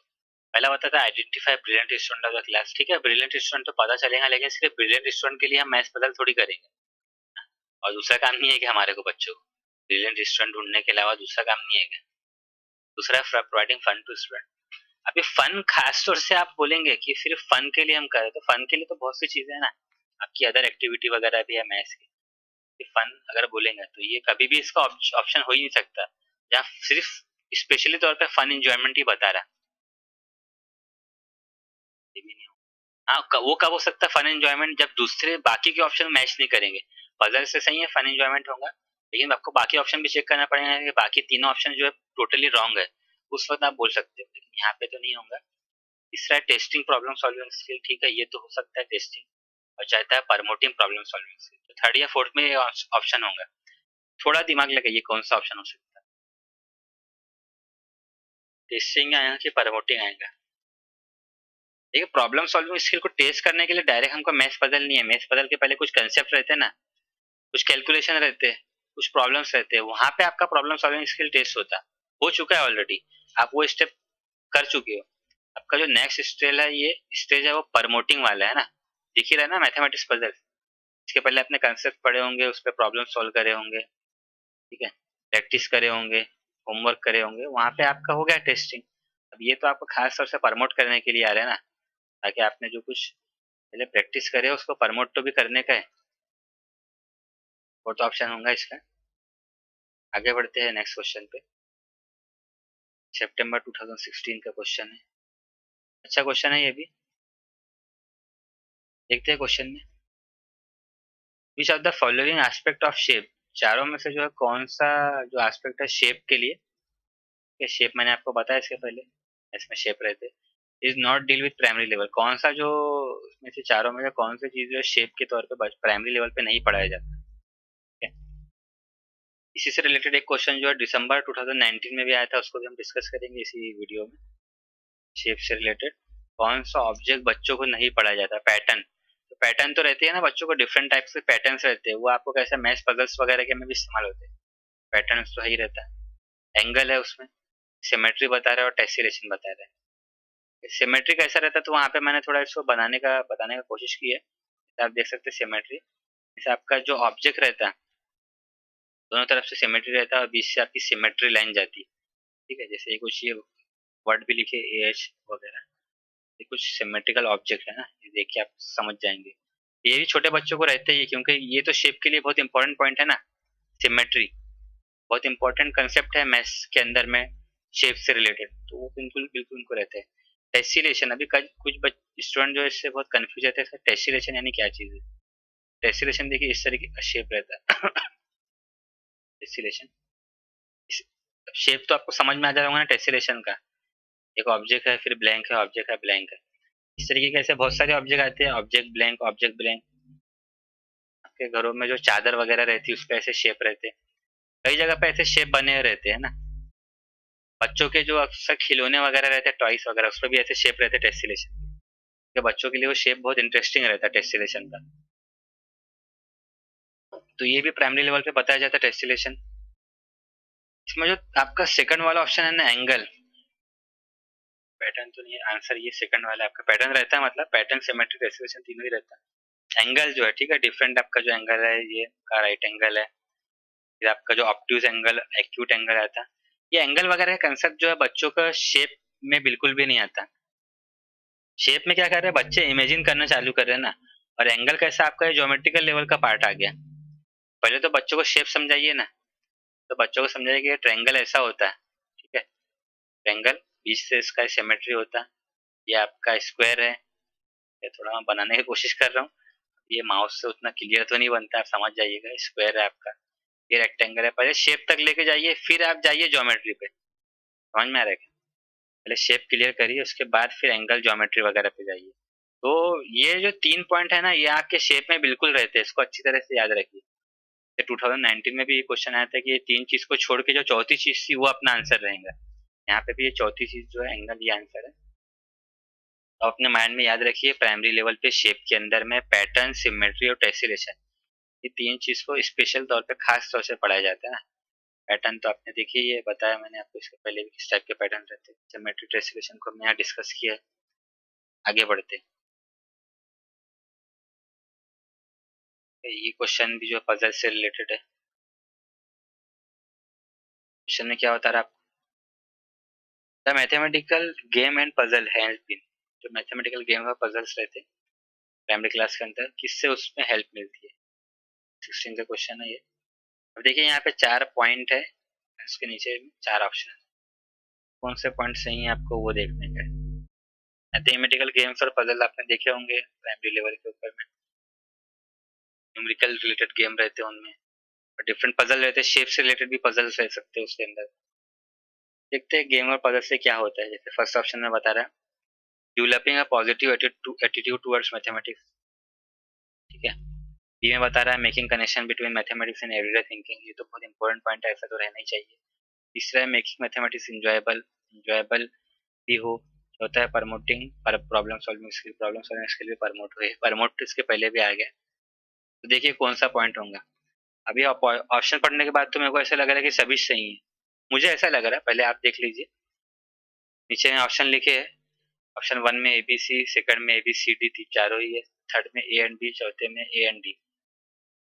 ठीक है, मैथ्स पजल गेम से क्या होगा, जो भी आपका आंसर है कमेंट बॉक्स में बताइए।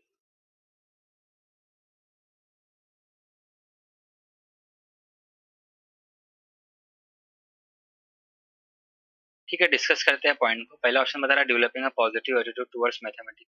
एकदम सही बात है ये। ये डिफरेंट पजल और गेम से जो है ना बच्चों में पॉजिटिव एटीट्यूड बिल्कुल डेवलप होता है।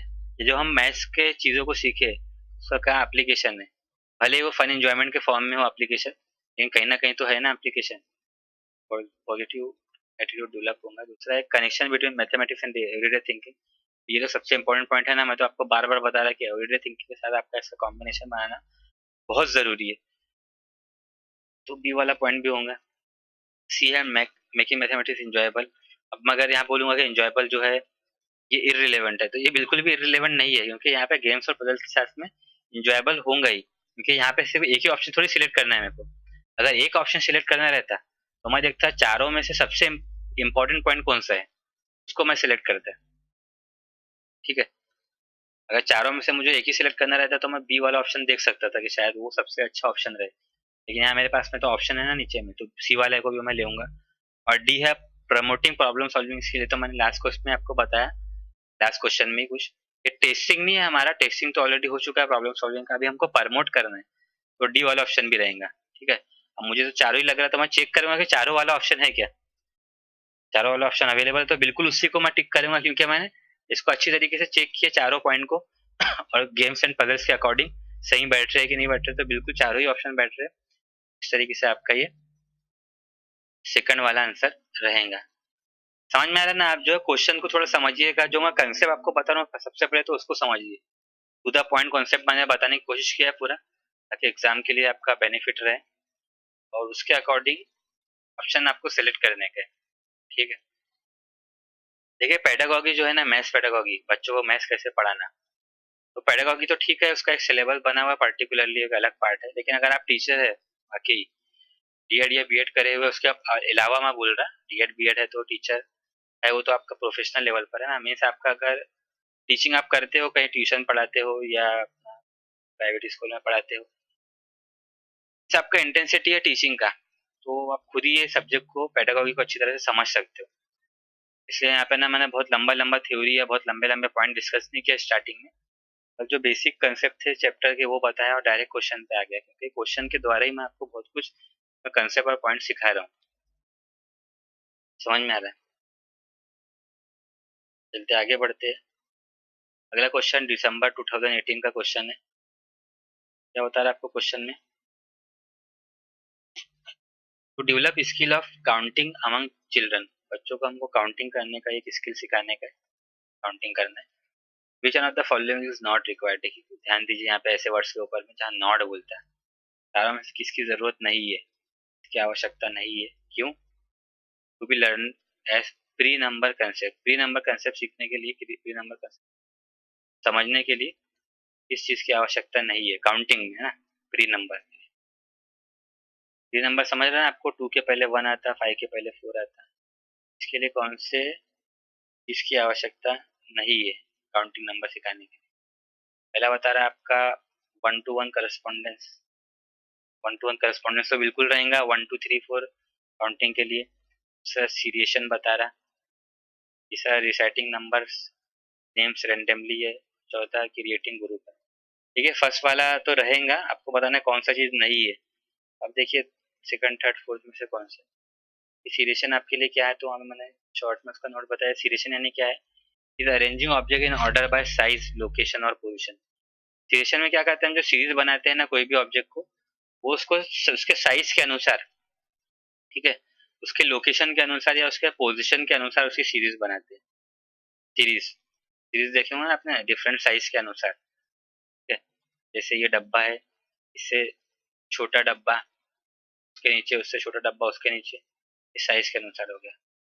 लोकेशन के अनुसार, या ये लोकेशन पे ये डब्बा आएगा, ये पॉइंट मतलब ये लोकेशन पे ये ऑब्जेक्ट आएगा, फिर वो लोकेशन पे वो ऑब्जेक्ट आएगा।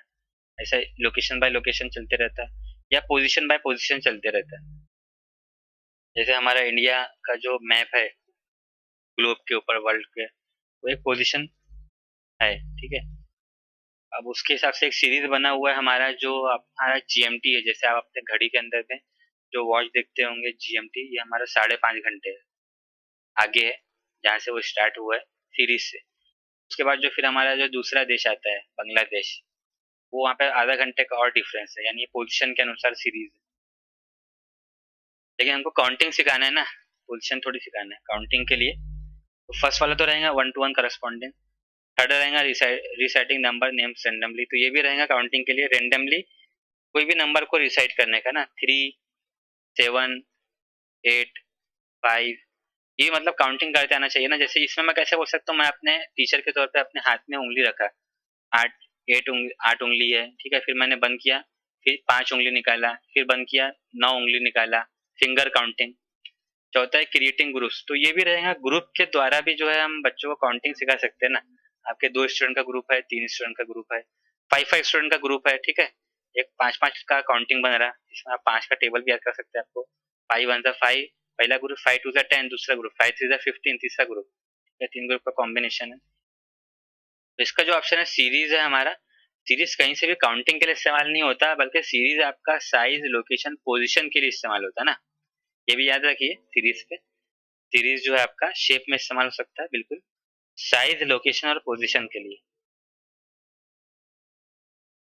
आगे बढ़ते हैं, थोड़ा कोशिश कर रहा है कि मैं आपका भी इंटरेस्ट बना के रखूं, थोड़ा वीडियो बड़ा हो जा रहा है, लेकिन मैं जैसे मैं आपको बता रहा था कि मैं कोई क्वेश्चन वगैरह को स्किप नहीं करना चाहता। आगे मैं जो है पर्टिकुलर जो हमारे सीटीईटी के क्वेश्चंस पेपर है उसको भी हम डिस्कस करेंगे, पूरे का पूरा क्वेश्चन पेपर 150 मार्क का जो है उसको भी डिटेल में डिस्कस करेंगे। वहाँ पे भी आपको जो है ये सब क्वेश्चन वगैरह और अच्छी तरह से रिपीट होंगे और क्लियर तरीके से समझ में आएंगे। लेकिन यहाँ पे कैसे आपको इससे रिलेटेड ही है टॉपिक से, तो उसको समझिए अच्छे से। स्पेशली मैंने कैटेगरी वाइज बना के रखा है। अभी मैथमेटिक्स पेडागोगी का चल रहा है हमारा सीरीज सीटीईटी, मिशन सीटीईटी का। के बाद जो है हम अपना आपका इन्वायरमेंट पेडागोगी का भी हम स्टार्ट करेंगे इसमें, बेसिक जो हमारे चैप्टर्स है पेडागोगी का। इन्वायरमेंट कंटेंट का भी मैं स्टार्ट करूंगा, मैथ्स कंटेंट का स्टार्ट करेंगे, ठीक है। तो आप बने रहिए, बिल्कुल सपोर्ट कीजिए। जैसे मैं आपको बता रहा, मेरा इनिशियल लेवल पे चैनल है, और अगर आपको वीडियो पसंद आ रहा है तो बिल्कुल लाइक करिए, शेयर करिए, सब्सक्राइब करिए, बिल्कुल अपने फ्रेंड्स वगैरह को भी बताइए। आपके कुछ सजेशन है तो मुझे कमेंट बॉक्स में बताइए, ताकि मैं इसको और अच्छे तरीके से इम्प्रूव कर सकूँ। चलिए आगे बढ़ते हैं। नेक्स्ट क्वेश्चन सीटीटी दिसंबर 2018 का क्वेश्चन है ये। क्या बता रहा है आपके क्वेश्चन में, on asking a child what is area, तुम अब बच्चे से पूछते हो कि एरिया क्या है, ठीक है, क्षेत्रफल जिसको हम बोलते हैं हिंदी में। अभी जो आप मतलब हिंदी मीडियम के स्टूडेंट होंगे तो शायद हो सकता है उनको थोड़ा ये डिफिकल्ट लगे इंग्लिश का, लेकिन मैं आपको बता रहा कोई डिफिकल्ट इंग्लिश नहीं है। अरे फर्स्ट टू फिफ्थ स्टैंडर्ड के बच्चे को अकॉर्डिंग में रखते हुए ये इंग्लिश बनाया गया है, सिंपल लेवल का इंग्लिश है। और वैसे भी आपका कोई भी मीडियम हो, उर्दू हो, हिंदी हो, मराठी मीडियम हो, अब जो तरीके से मैं आपको बात कर रहा, ये हमारा डेली लाइफ का लैंग्वेज है ना। इंडियन लेवल पे अगर मैं बात करूँ तो सिंपल लेवल से मैं बात कर रहा तो वो आपके दिमाग में जाएंगे ही ना। ना तो मैं शुद्ध हिंदी इस्तेमाल कर रहा, ना खाली उर्दू बोल रहा हूँ, ना एक मतलब आपका मतलब एकदम कंप्लीट इंग्लिश भी नहीं बोल रहा। हमारा मिक्सअप लैंग्वेज है, तो आप ये मत देखिए कि क्वेश्चन इंग्लिश में, हम हिंदी बैकग्राउंड से उर्दू बैकग्राउंड से तो कैसे पढ़ेंगे। ये क्वेश्चन तो इंग्लिश में मैंने खास तौर से इसलिए सिलेक्ट किया, ये क्वेश्चन मेरे पास हिंदी में भी थे, मैं हिंदी में भी बना सकता था इसको।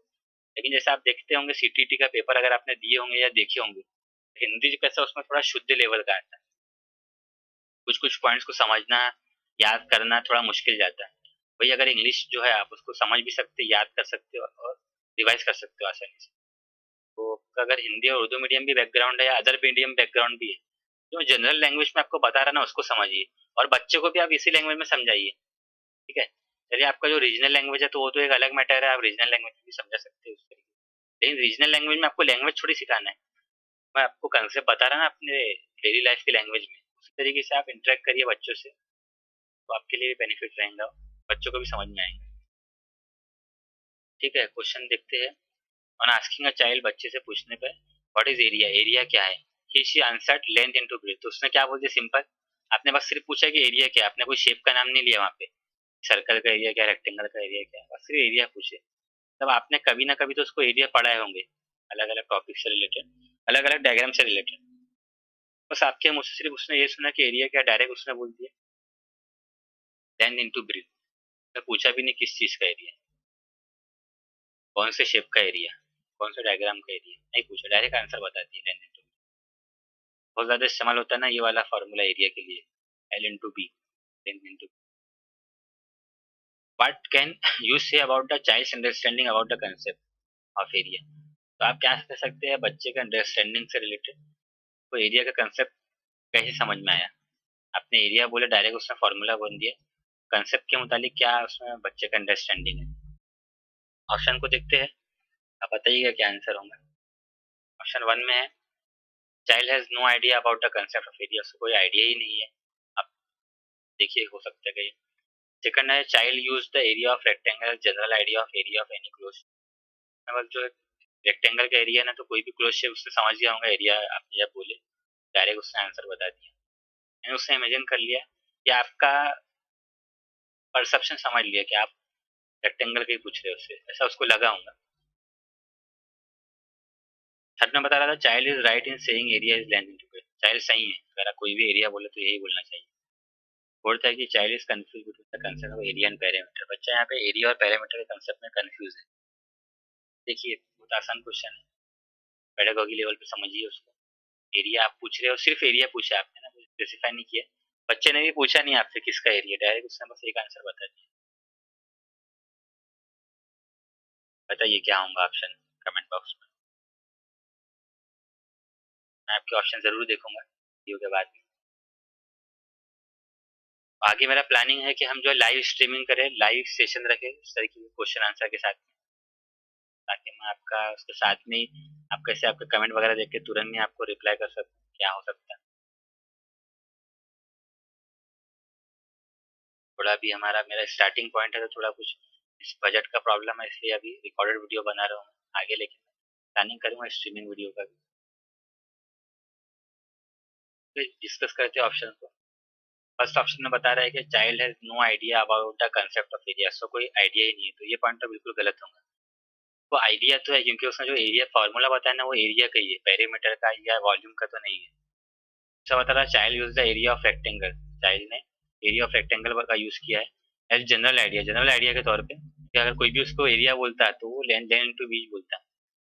General idea of area of any close shape, कोई भी क्लोज शेप जो है, ठीक है, क्लोज शेप टोटली क्लोज है जो उसके लिए होगा, कोई भी उसको एरिया बोलता है तो वो हर बार लेंथ इनटू ब्रेथ ही बोलता है ना। What is the area of rectangle L into B, what is the area of square L into B, what is the area of circle. अब उसके दिमाग में अगर क्लोज शेप बने हुए है कोई भी क्लोज शेप है, उसके लिए मेरे को यही बोलना है तो वो बोल देगा। यहाँ पे भी क्या कर रहा है वो बच्चा जो है जनरल आइडिया का इस्तेमाल कर रहा है, ये एकदम सेकंड वाला सही आंसर है। बस वो जनरल आइडिया का इस्तेमाल करके एल इंटू बी बोला, उसने पूछा भी नहीं तुमसे कि सबसे ज्यादा इस्तेमाल होता है ना एरिया का ये formula L into B, circular shape का हम एरिया कम निकालते हैं। तो आप जनरल लाइफ की बात करेंगे तो हमारे पास कैसा रेक्टेंगुलर या स्क्वायर शेप में एरिया रहता है, स्क्वायर में भी हम एल इंटू बी बोल सकते हैं ना, दोनों का लेंथ इंटू ब्रेथ तो बराबर ही रहता है, स्क्वायर बोल सकते हैं। यानी रेक्टेंगल का तो एरिया हमारा सबसे ज्यादा यूज होता है डेली लाइफ में, इसलिए उसने याद रख लिया बस एरिया का मतलब एल इंटू बी। इसी का इस्तेमाल करते हुए सेकंड पॉइंट बोल रहा हूँ, सेकंड ऑप्शन सही रहेंगे। थर्ड वाला जो बोल रहा है चाइल्ड इज राइट, ये तो गलत है, कोई भी एरिया एल इंटू बी थोड़ी रहेगा। चौथा है child is confuse between the concept of area and perimeter, perimeter तो एक अलग चीज है ना, उसकी तो मैंने बात ही नहीं की है, काहे के लिए वो एरिया और पेरीमीटर में कंफ्यूज रहेगा। दोनों अलग अलग कंसेप्ट है, ठीक है बात है, वो एरिया और पेरीमीटर, लेकिन जो पेरीमीटर रहता है वो अलग अलग शेप के अनुसार अलग अलग रहता है ना। पेरीमीटर समझता है ना आपको किसको बोलते हैं, आसान भाषा में बता देता हूँ। जैसे आपका ये रेक्टेंगुलर है, रेक्टेंगल का एरिया तो आपने बता दिया ठीक है एल इंटू बी है, पेरीमीटर क्या होगा, पेरीमीटर आपका ये जो चारों मतलब जो आपका आउटर लाइन है ना जिससे वो घेरा हुआ है, ये चारों लाइन, इसका जो सम है वो पेरीमीटर रहेगा। सिंपल अगर मैं बात करूँ आपको कोई भी चीज का पेरीमीटर निकालना है कोई क्लोज शेप का, उसको ना कहीं से भी खोल दीजिए और लंबा कर दीजिए। मान के चलिए इसको हमने धागे से बनाया, या बच्चों को एक्टिविटी कर सकते हैं पेरीमीटर सिखाने के लिए, कोई धागा कोई थ्रेड ले लिए, वो थ्रेड से हमने क्या करे ऐसा रेक्टेंगल बना दिया, क्लोज कर दिया धागे को, और अब बाद में उनको बताना है कि इसका पेरीमीटर की लेंथ कितनी होगी।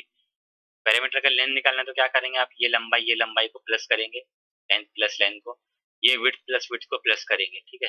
जो हम एक्टिविटी कर रहे थे जो धागा था वो धागे को यहाँ से खोल लीजिए और धागे को पूरा लंबा करके बता दीजिए स्केल पट्टी पे कूलर पे, इतना आपका लेंथ है, और कैलकुलेशन के द्वारा आप इस फॉर्मूले से बता दीजिए, ठीक है।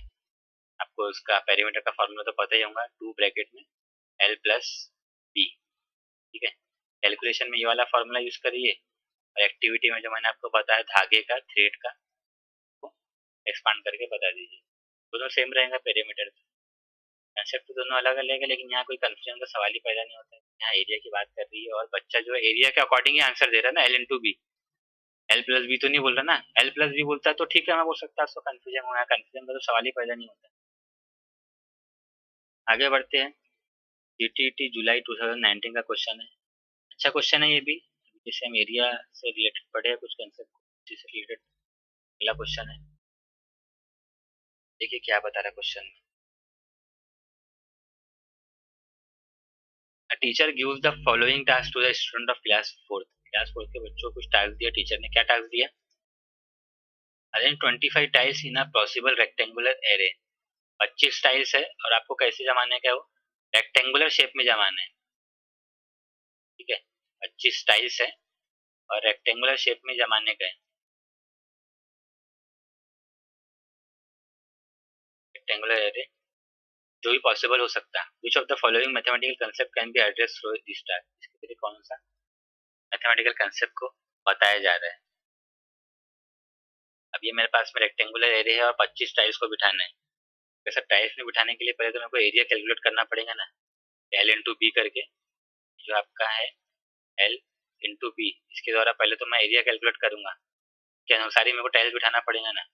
L/B यानी मेरा एरिया आ गया। तो एरिया देखते हैं कौन कौन सा ऑप्शन में है। ठीक है, एरिया तो आपका हो गया। एरिया के साथ आपको क्या लगेगा फिर? अब आपको 25 टाइल्स बिठाना है एरे में, रेक्टेंगुलर एरे में। फिर इसके पहले भी मैंने एरे एरे का जो क्वेश्चन बताया था, हमने वहां पे पढ़े थे जो आपका मल्टीप्लीकेशन प्रॉपर्टी आया था। तो वहाँ पे जो हमने कंपोजिट नंबर के बारे में पढ़ा था, तो वहाँ पे अलग अलग फैक्टर बन रहे थे। तो 25 जो नंबर है, ये भी आपका कंपोजिट नंबर है, इसके भी फैक्टर बनेंगे। फैक्टर के अकॉर्डिंग ही हम टाइल्स को बिठाएंगे। समझ में आ रहा है ना? जो क्वेश्चन हमने पढ़े थे वहाँ पे उसी का मैं यूज कर रहा हूँ आपको समझाने के लिए। वहाँ पे कंपोजिट नंबर था, अलग अलग फैक्टर बने थे। ये भी कंपोजिट नंबर ही है ना, 25 में 5 का टेबल जाता है आपका, कंपोजिट नंबर ही है। आपके फैक्टर भी बनेंगे, यहाँ पे एरिया भी बनेगा। और क्या बनेगा एरिया फैक्टर के अलावा? एक चीज और चाहिए मुझे। देखिए वॉल्यूम आएगा क्या? ये वॉल्यूम नहीं आएगा। वॉल्यूम में क्या होता है? लंबाई L/B इंटू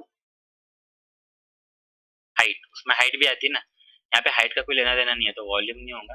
यहाँ पे आएगा आपका पेरीमीटर। तो इसका सेकंड वाला आंसर आपका एकदम करेक्ट है। पेरीमीटर क्यों आएगा? क्योंकि हमको ये पूरा चारों वॉल कवर करना है ना। चलो ठीक है, आपने एरिया लिए तो L/B तो कवर कर लिए, लेंथ इंटू ब्रीथ। एरिया तो आपको निकल गया, लेकिन पेरीमीटर आएगा क्योंकि मेरे को ये चारों शेप को, चारों वॉल की तरफ से जो मेरा रेक्टेंगुलर एरिया है उसको कवर करना है पूरी तरीके से, चारों तरफ से कवर करने का। तो इनडायरेक्टली लेवल पे पेरीमीटर भी उसका आएंगे ही। एरिया के द्वारा तो हमको पता चल जाएगा कि इतनी जगह है हमारे पास में। फैक्टर के द्वारा पता चल जाएगा कि टाइल्स को कैसे बिठाने का, कुछ कितना फैक्टर लेने का है, वर्टिकल में किस तरीके से लेना है, हॉरिजॉन्टल में किस तरीके से लेना है। जैसे वो आप बिंदी देखे होंगे क्वेश्चन में, बिंदी के द्वारा बताया था ना आपको कौन से पोजीशन में कैसे बिठाना है। वैसे ही आप फैक्टर लेंगे 25 का, तो आपको पता चल जाएगा टाइल्स को किस तरीके से बिठाना है। 5×5 = 25 होता है, उस लेवल पे हम बिठाएंगे। और पेरीमीटर भी आएगा ऐसा, क्योंकि हमको चारों ही इसके पॉइंट्स को कवर, चारों मतलब चारों तरीके इसके जो साइड है उसको कवर करना है। पेरीमीटर का कुछ बच्चे बताते हैं, कुछ स्टूडेंट बताते हैं कि सर पेरीमीटर नहीं आएगा, बस एरिया और हमारा फैक्टर के द्वारा हम इसको बना सकते हैं। देखिए एरिया तो बेसिक तो आएंगे, लेकिन पेरीमीटर क्यों आएगा? तो मैंने आपको बताया ना, हमको चारों वॉल पूरी तरीके से कवर करने का है। ठीक है, एरिया से तो भी आपका कवर हो जाता है ये पोर्शन, एरिया से आपका कवर हो जाता है ये वाला पोर्शन जहाँ पे आपको टाइल्स को बिठाना है। लेकिन पैरामीटर आप लेंगे तो आपका पूरी तरीके से कंप्लीट पोर्शन इसमें क्लियर अप हो जाएगा, कवर अप हो जाएगा। तो आपको एरिया साथ साथ पैरामीटर भी लेना जरूरी है। आगे बढ़ते हैं। अगला क्वेश्चन दिसंबर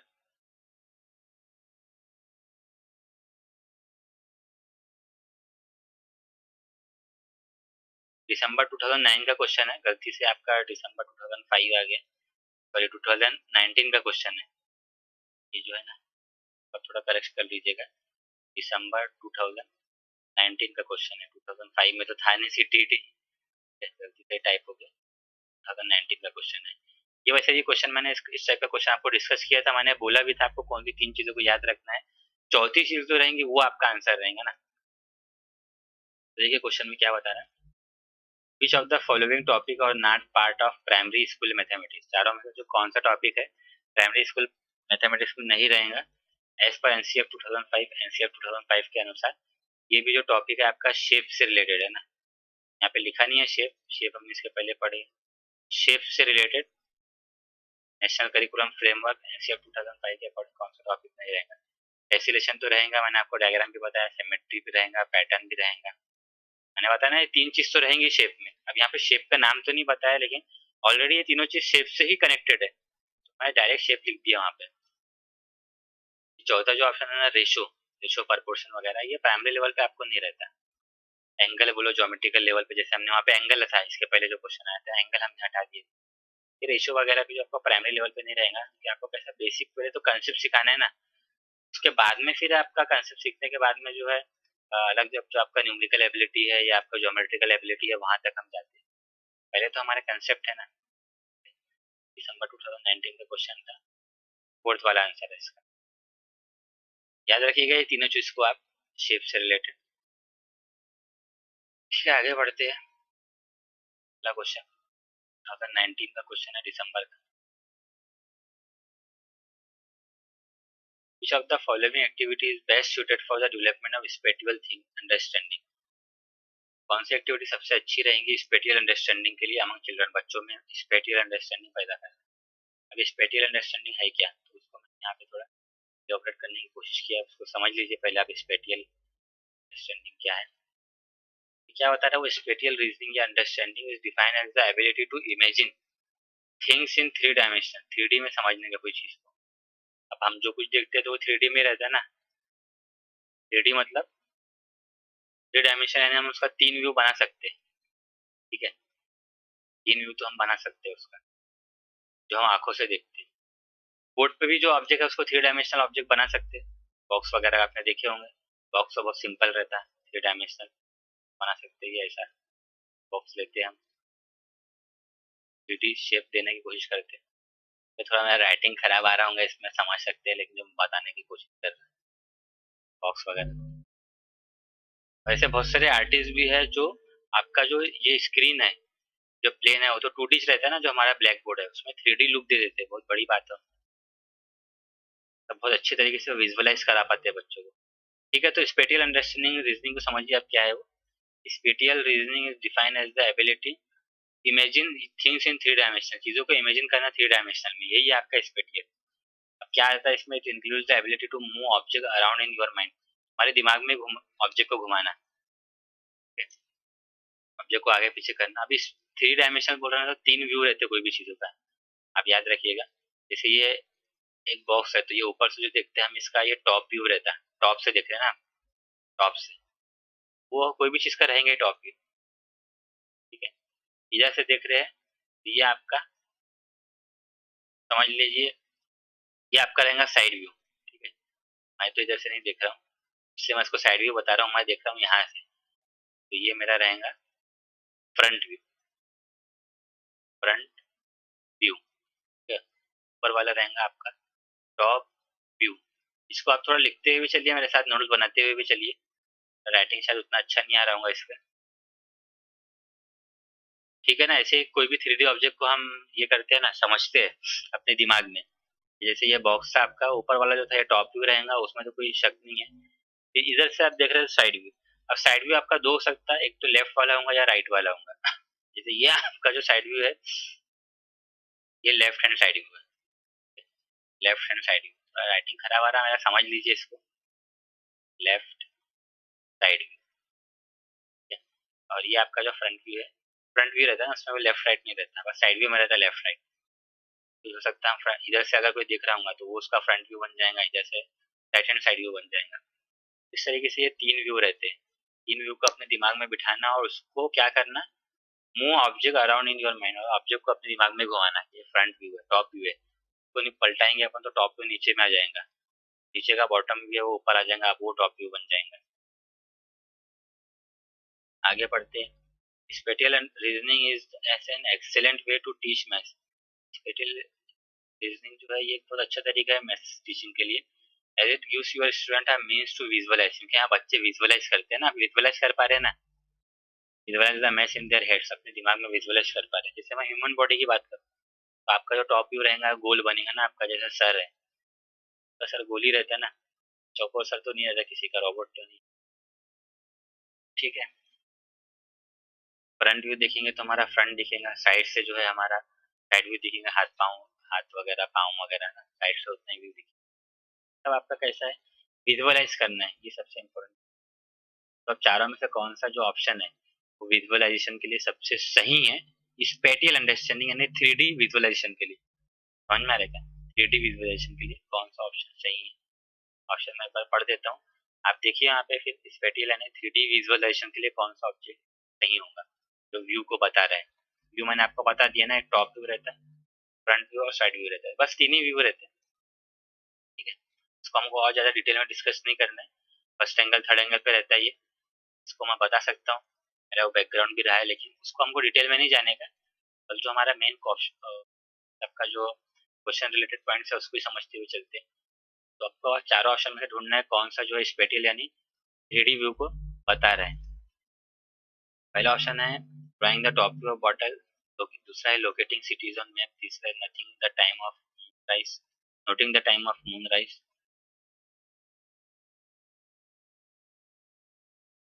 चौथा है representing number on a number line का नंबर बताना। एकदम सिंपल है, फर्स्ट वाला ऑप्शन रहेगा ना, कि यही तो आपका व्यू यानी स्पेटियल अंडरस्टैंडिंग बता रहा। अब इमेजिन कर रहे हैं कि टॉप व्यू बॉटल का कैसा रहेगा, कर पा रहे ना इमेजिन, अभी बॉटल का टॉप व्यू कैसा रहेगा, राउंड ही रहेगा ना। ज्यादातर जो बॉटल रहते हैं उनके जो कैप रहते हैं राउंड ही रहते हैं ना, कोई चौकोर वाला स्क्वायर शेप में तो मैंने ढक्कन देखा नहीं अभी तक। रहते क्या स्क्वायर शेप में ढक्कन बॉटल की, है क्या?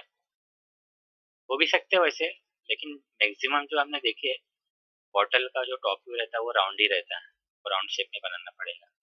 यही स्पेटियर है ना। लोकेटिंग जो बता रहा है तो ये तो पोजीशन के लिए बता रहा है, तो ये नहीं होगा। जो मून साइज बताया तो टाइमिंग से रिलेटेड है। ठीक है, चौथा रिप्रेजेंटिंग नंबर और नंबर लाइन, ये तो आपका कैलकुलेशन से रिलेटेड है, न्यूमरेसी से रिलेटेड है। स्पेटियल के बारे में जो मैंने बताया ना आपको, 3 डायमेंशनल चीजों को इमेजिन करना,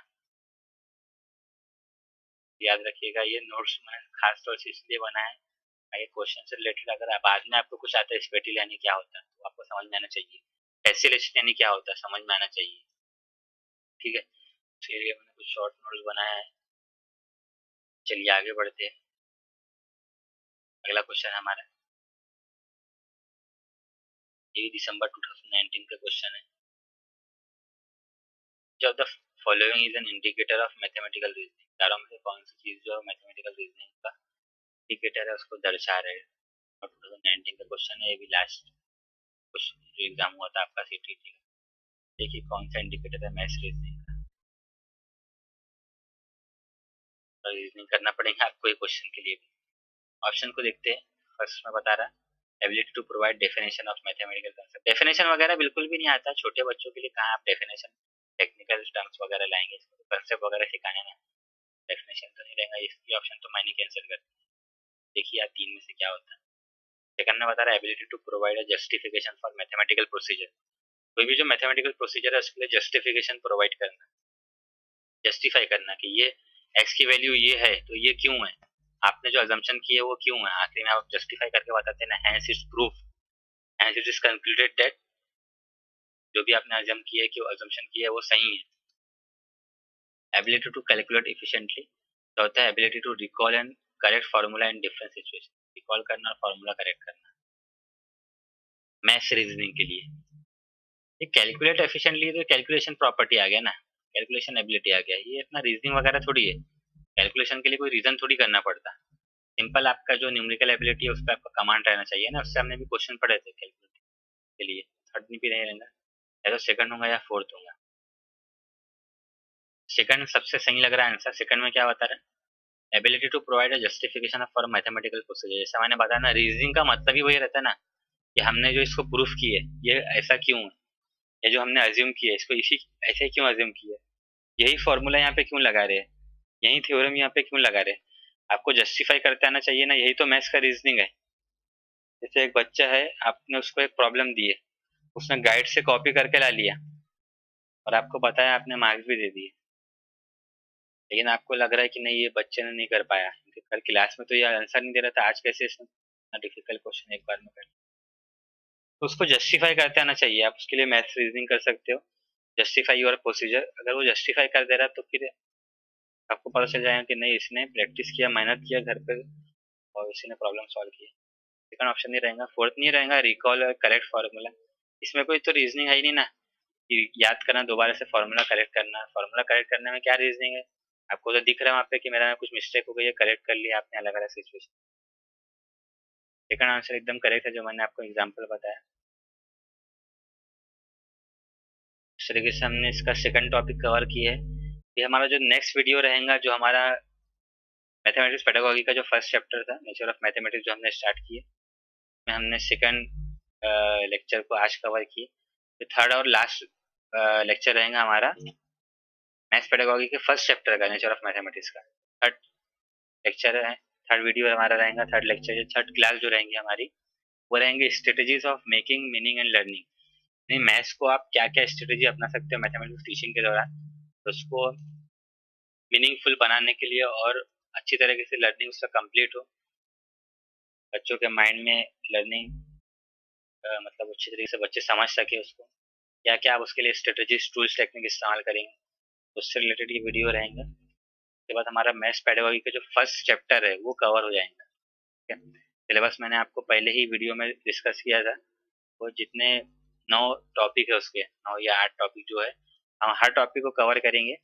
लगता है कि एक एक टॉपिक को 3 से 4 वीडियो, 3 से 4 क्लास लगे, तो मैं उसको उसके अकॉर्डिंग स्प्लिट करूंगा कि मुझे एग्जाम के क्वेश्चन भी कवर करने का है, और उससे रिलेटेड जो आपको टू द पॉइंट कंसेप्ट है उसको भी डिस्कस करने का है।